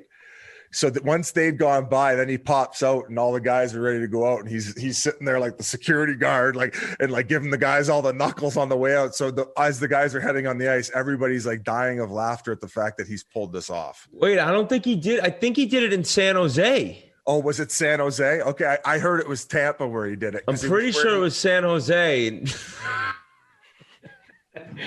Oh, this guy was so funny. So basically the same thing, just different barn. They said that he was after they lost Game 6 in that cup that they won Game 7 at home. They lost in Calgary. No, I'm sorry. Wait, how did that go? Because they won in Calgary. Either way, he was on a plane. They won Game 6 to force Game 7. Yeah, so maybe on the way to Calgary, on the way home. I don't know. It was before they won that game or after they won that game. He just showed up all of a sudden in the aisle of the plane with just like the apron on, giving out cookies to the guys. So he's bare ass in the aisles giving out cookies to the boys. That is how you win Stanley Cups, folks. The morale boost that would have created would have taken them to Calgary, win, go back home, another one. And they are the champions. Thank you. All thank you to Andre Waugh and his butt cheeks. Hey, how about Saturday? We had overtime game winners from Sid, Ovi, and Connor McDavid, all number 1 overall picks. And our buddy Bucci pointed out was the first time in NHL history that 3 number 1 overall picks each scored an overtime game winning goal on the same night. Just a fluky little stat, but it was enjoyable to see because, like I said, this is the best era of talent we've ever had in this league. So it's good shit. Some other notes show. Yeah. Hey, it's we talked about this last podcast. It's the Truman Show at this point. It can't be real. It's all being organized. Great movie, by the way, too. Awesome movie. Play-by-play guy John Forsland, who was recently with Carolina. He's working for NBC right now. He signed with Seattle. He signed with the Kraken. Congrats to him. I think he's been one of the best play-by-play guys in the league. He's fantastic at what he does. And Carolina, for whatever reason, let him walk. Well, he's going to be the Seattle Kraken's guy next year, so good luck to him. Owner wouldn't pay him what he's worth. That's what happened, probably. Yeah. I mean, I know probably was pay related. I don't know who owns what down in Carolina, but either way, he will be the Seattle Kraken's first TV play-by-play guy. So congrats to Seattle, man. You got an absolutely fucking fantastic announcer there. So people were going nuts on social media. They were pumped. And guys, this is a place where the league is entering. You got a nice production too. It's going to crush it. 10 out of 10. Let's roll it, baby. 32 teams. Go Yotes. 32, baby. And Biz, I'm wondering if the Kraken used the smartest way to hire. Of course, I'm talking about ZipRecruiter. When it comes to hiring for your business, ZipRecruiter can help you find the right candidates for your team fast. From healthcare to manufacturing to business services and more. And now you can try ZipRecruiter for free at ziprecruiter.com/chiclets. When you post a job on ZipRecruiter, it gets sent out to over 100 top job sites with one click. Then ZipRecruiter's matching technology scans thousands of resumes and profiles to send you the most qualified people to do your job competition. It's so effective that 4 out of 5 employers who post on ZipRecruiter get a quality candidate through the site within the first day. And right now, to try ZipRecruiter for free, our listeners can go to ziprecruiter.com/chiclets. That's ziprecruiter.com/chiclets, CHICLETS, ziprecruiter.com/chiclets. ZipRecruiter, the smartest way to hire. Definitely check them out. Patrick All your Reed hiring needs. Patrick Reed might be looking for a new job if he keeps getting caught cheating on tour. Oh, he'll never have to get a new job. Segue. He'll never have to get a new job winning. because he's just like, no, exactly. That's the thing. He's so nasty. Oh, is he? He's really nasty. He's Just top 10. Yes. He's a top 10 player in the world. He's won the Masters. He won this week, even if he had gotten a 2-stroke penalty, or, I mean, I guess some people say they want him disqualified. I don't know the exact what should have happened to him, but he's a scumbag, and he's so sick. He still won by 5 or whatever it was. But for people who didn't see the story, Patrick Reed has had incidents for, I don't know, close to 10 years now, if not longer. He had incidents in college where he's caught cheating, apparently. He then gets on the tour, and you've seen he's like moving the sand last year at Tigers tournament. He's never, ever like admitting to anything. He's defiant against like any sort of media. He definitely enjoys being hated. Everyone hates him. And by the way, at the end of all this, his like burner account was made public. It's like, this guy I think he's a sociopath, because what happened this weekend is, first, I'll let you know, if you don't play golf, if you hit the ball and it comes in high and the ground's a little wet or soft or whatever it is, if the ball plugs into and breaks the ground, right, and then part of the ball's underground, you get free relief. You can pick it up and drop it. Now, most people who play golf, they understand with this rule, if you see your ball and you think that it is embedded, you say to your playing partner, hey, do you agree this is embedded? Now, apparently the rule on the PGA Tour is you don't have to do that. You don't need a rules official. You can do it on your own. That is not what happens usually. In the spirit of the rules, it is you do not touch your ball until it is like agreed upon or told, and this is not on the green, anywhere not on the green. Yeah. You don't touch your golf ball. You don't move it around. You don't pick it up when nobody's around. So he goes up and now he hit it out of a fairway bunker. So he's trying to hit to the green. He pulls the ball. He has no idea that it's hit the cart path. That's definitely true. He gets up there, and there's people who are volunteers who sometimes are like old people. It's like they don't know. That's not their job. And then there's no fans. So he got up there and he's like, did my ball bounce? He asked that question because if a ball bounces on cement and once or twice, it is not going to plug. It is not going to be embedded in the ground. It's impossible once it hits the ground on a cart path to then plug. It's like, for that to happen, it's got to be coming in very high, right? So when did you see the replay? You saw the replay of it, right? So you were kind of just building it up to, even if it hits the cart path and bounces higher in the air? Even if it hit the cart path, it could not be embedded. It's impossible. Correct. It's impossible. So he is not breaking the rules by going over and moving it before anyone gets over. Technically, he's not. I don't know how, but normally nobody would do that. But okay, he's not breaking the rule doing that. The rule he's breaking is there's no chance his ball was embedded. Correct. There's zero chance. And what he did is he saw a horrible lie, and he's like, oh. And so he calls the rule official over, which he didn't even need to do, which is odd. But he's probably like, oh, I got to he knows that he's under the gun already. People can't stand him because he's actually been caught doing this shit for so long. So he brings the rules official over and he's like, oh, yeah, my ball was embedded. I want you to give me the okay that the ground was broken. The guy's like, oh, where's the ball? He's like, oh, I picked it up and moved it. He's like, what?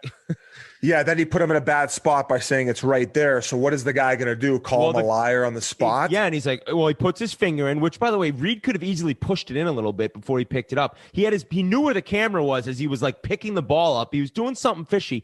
Let me tell you, if you're playing golf and you ever look over and you see somebody like down near the ball, like, what are you doing, dude? Like, there's times when you're wiping stuff away, but if you're in the rough and you see somebody's hands down at the ball, it's like, Who knows what he could have done? But I'm telling you, your ball doesn't become plugged after landing on a path, whether it's a cart path or a hard dirt path, and bouncing. So it's just never ending. And then like after, he's got tweets. So Rory McIlroy did the same thing. Now, here's the difference, guys. Rory McIlroy has absolutely zero past issues or examples of him even remotely close to breaking the rules. Not only that, Rory McIlroy has a time where he got a drop and he was able to then realize once he took the free drop, he's like, because sometimes when you're taking a drop, you have to recreate the lie. You have to recreate what you were dealing with as close to you can. Once again, the spirit of the rules. Rory McIlroy one time did that, and he's like, this lie's way better than the one I had. I got to be honest. You think Patrick Reed's ever done that? He'd be like, oh, yeah, what a lie, baby. Give me my 5 iron.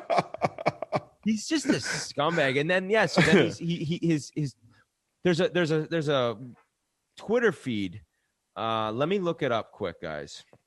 Oh, this is great. I love Twitter talking this feed shit. That is called Golf Facts, and it's at Use Golf Facts. And a long time now, it's been believed that it's either him or his wife who used to caddy for him or someone in his team. And it sent a tweet flipping out about Rory McIlroy doing it, all capital letters, and then Patrick Reed from his account had the exact same tweet, word for word, capital. So it's like he's just a weird dude that is one of the sickest golfers in the world, but how do you sleep at night? And you wonder why a guy with all this success is like has 14 different brands on his body. He's like picking out his own shirts at PGA Tour. He's got Hublot watches. But he's got like all these different, because nobody wants him. He was at Nike. They probably didn't want him. It's like it's on every 5 to 6 months. You're hearing about Patrick Reed and something with the rules. It's like, dude, that's what the game's about. He'll have a Pink Whitney sponsored shirt in 6 months. I would rather us no chance we would sponsor that guy. All right, fair enough. So it's just it's unfortunate. I think he exemplifies like how easy it is to cheat in golf. Like, I mean, there's so much of it is relying on people's honesty, and this guy can't even do it on fucking TV. And it goes back to the Truman Show. Every instance needs its villain, and this guy, he is 100% enemy, state of the enemy number one. Yes. Or enemy of the state. So, Biz, I'll say this too. To get into PGA Tour events is obviously very hard. If you're a member of the PGA Tour, you get in. Well, you can also get into events, maybe 2 to 3 spots per tournament at a Monday qualifier. So every single week, the tournament starts Thursday. There's a tournament on Monday, not at the course the tournament's going to be played at, but a course locally. And I don't know, 100 guys go out. And if you get the top 2 or maybe 1 or sometimes 3 spots, you get into the tour event. Patrick Reed got into 6 tour events through Monday qualifying. Now, you are sometimes carrying your own bag. There is nobody out there. It is like you're grinding to try to get into maybe what could be a life-changing event. And somebody brought up, who knows how many fucking times Patrick Reed pulled stuff off with nobody out there to just save a shot or two, and he got in 6 tour events, and he got status on the PGA Tour from getting in those events. So he never won amateur. So he never won in college or got his. I think he won a national title. He was he was like kicked out of his first college, or he left, but. He was a sick amateur, but he still didn't have status, and he got status by getting through enough Monday qualifiers to then earn points playing in those tour events. And it's like, who knows what this guy did then? Well, and then they also said after this one, this is the first time he's won on tour by more than 1 shot. I think all or at least so six of 7 or 8 of 9 of his wins have came by 1 shot or less. He's filthy. Yeah, he's won. I think he's won 2 or 3 of them in a playoff as well. So, like I said, it makes you think. Obviously the golf world was popping off, and me just poking my head, and I'm like, okay, what did this guy do again? And it's if it's every 6 months it's happening, it's just there's too much correlation. Yeah, well, there's smoke this fire. And I'm sorry, quickly, RA. Before the only difference is you can't put him on waivers. Peter Costas. like long time PGA Tour swing coach, and he worked for CBS for years. He'd be one of the guys out on the course. He did an interview with the podcast No Laying Up. I don't remember if it was within the last year, and he's like, I have personally seen Patrick Reed improve his lies in the rough numerous times in my career as a broadcaster out on the holes with him. He said he went up to one of the balls once he had in the rough, and he's like, oh, my, it was a par 5. And he's like, oh, he's got nothing. He's going to have to hack it out with a pitching wedge. And all of a sudden, Reed's up there tapping the grass down and moving around. He grabs a 3-wood and rips the ball 290 yards up near the green. And Klaus is like, no. The lie I saw, you could not have done that. That's enough said. Yeah. So he's not invited to a sandbagger. No, you're a scumbag. If you... Barstool Banks, he's been the Ravens blogger for years. Well, he's been killing it with the golf blogs lately. I don't know if you've been catching him, but he's been kind of putting a little gambling angle on him. This kid, he's been like a hidden gem with the golf blogs. I read him because I'm a gambler, but this kid definitely knows his shit, so definitely check it out. Whit, is golf in the healthiest place it's ever been? Yes, in terms of like the athletes and how good the players are at such a young age, but no, it's not in terms of broadcasts. I think golf could be so much more entertaining to watch personally. And I know at times there's many people who can give great arguments that it's boring and it's going to be tough to make golf exciting on telecasts. But man, the tour, it covers up everything for these guys. It kind of goes into the old thing of like, if you get in trouble on the PGA Tour, like nobody ever finds out what you did. They make nothing public. All they do is protect the image of the tour. Well, you're not just protecting the image of like the NHL, say. By protecting the image of the tour, you're protecting every single player. They are the tour, right? It's them. They're like the owners of the tour. So you never hear of like what's actually going on. And in issues like this, the tour's covering it up. The tour, one of the rules official came out and said Patrick Reed handled that situation as well as he possibly could. That is just blatantly false. I'll say when he did speak afterward, I'm like, oh, damn, he was good. But you saw him before he had to speak on the phone, probably dialing exactly what he had to say. So it was even the broadcasters were like, the broadcasters did a good job bringing it up. They were talking about it a lot. I like Nick Faldo. He said it perfect. He kind of said it all without having to go there. So sorry for the long golf talk. But no, I am so intrigued by this golf world now. We always go along on the golf. So the guys internally, do they all hate this guy's guts? I think a lot of them really can't stand him. Like quotes. I think Xander Schauffele had a quote. Like guys are like, yeah, I mean, it's ridiculous. You know, it's like, what do you say? What do you say? What do you keep saying? That has to be the most. Kick him off the tour, Doug. Hey, think of how many people are uncomfortable when they get paired with him because they probably they don't want to be playing tummy sticks with a guy who's like doing that shit. Probably cheating, but another TV note: the NHL Network, they're going to stop producing and broadcasting their own live games on weekends instead of using the regional sports network feeds. NHL Network's going to have its own imprint, so they're going to have a 16-game slate starting on February 6th. Steven Nelson's going to do the play-by-play, and they're going to have a rotating analysis team from Mike Rupp, Brian Lawton, Dave Reed, and Kevin Week. So it's interesting. I think that's better for the station too, instead of just having them basically recite what they're watching. I think it's better for them to have their own game with their own announcers. And, NHL Network should probably get on the same level as maybe the NBA Network, NFL Network, and have that same status. It's there. They should be, they should be at that same level. Also, congratulations. Happy birthday, rather.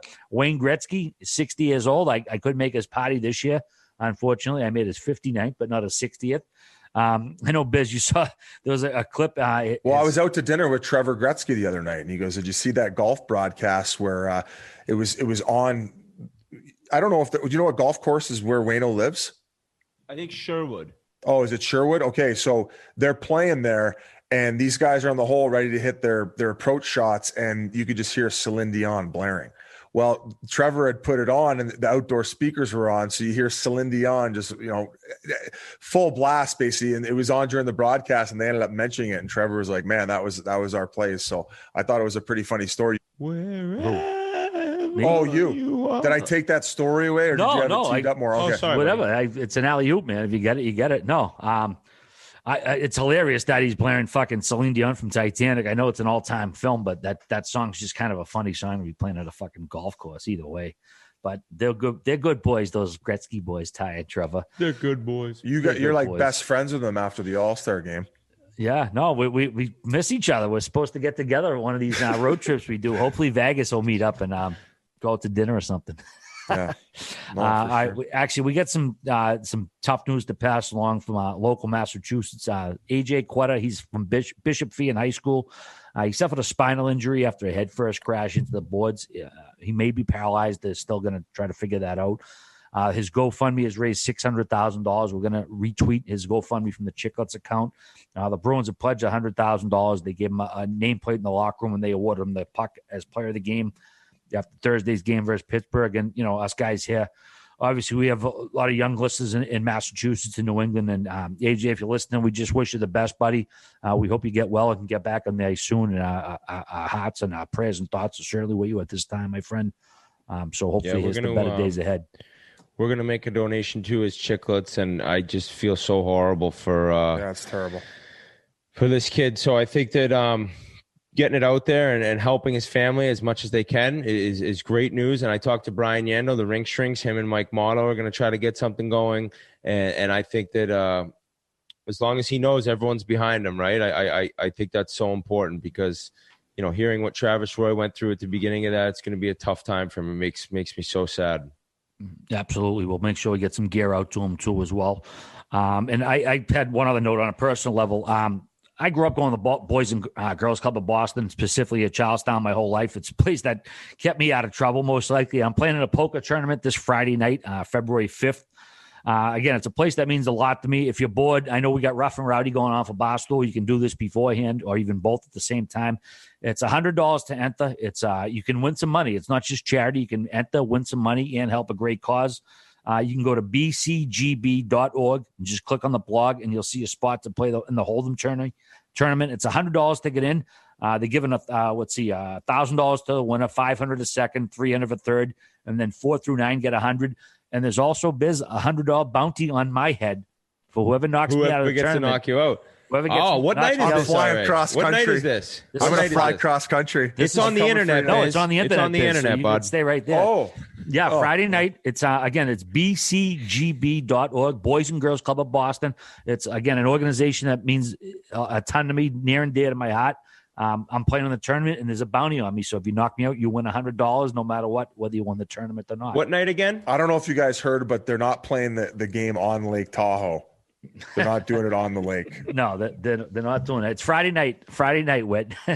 That's awesome. It starts at 7:00, and again, it's $100. It's not a donation; it's $100 sign up fee, and you can win $1,000. You can win $1,100 if you win the tournament and knock me out as well.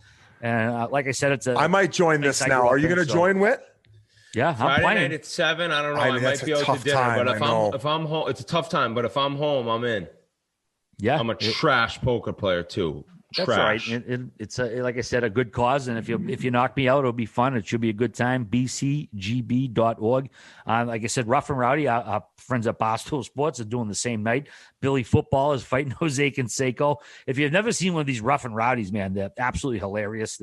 It's just like it's like an unhinged club where people are just beating the shit out of each other, and all our buddies are commentating along. So I think it's $20 this year. So after the poker tournament, sign up for Rough and Rowdy.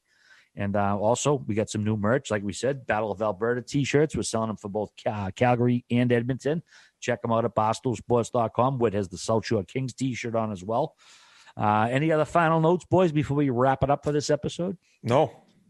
Let me check. Hope you guys enjoyed. I think it was another doozy. I think I had fun. You guys had fun, and hopefully. Oh no, I got nothing. It was great catching up with you guys. I really enjoyed it. As always.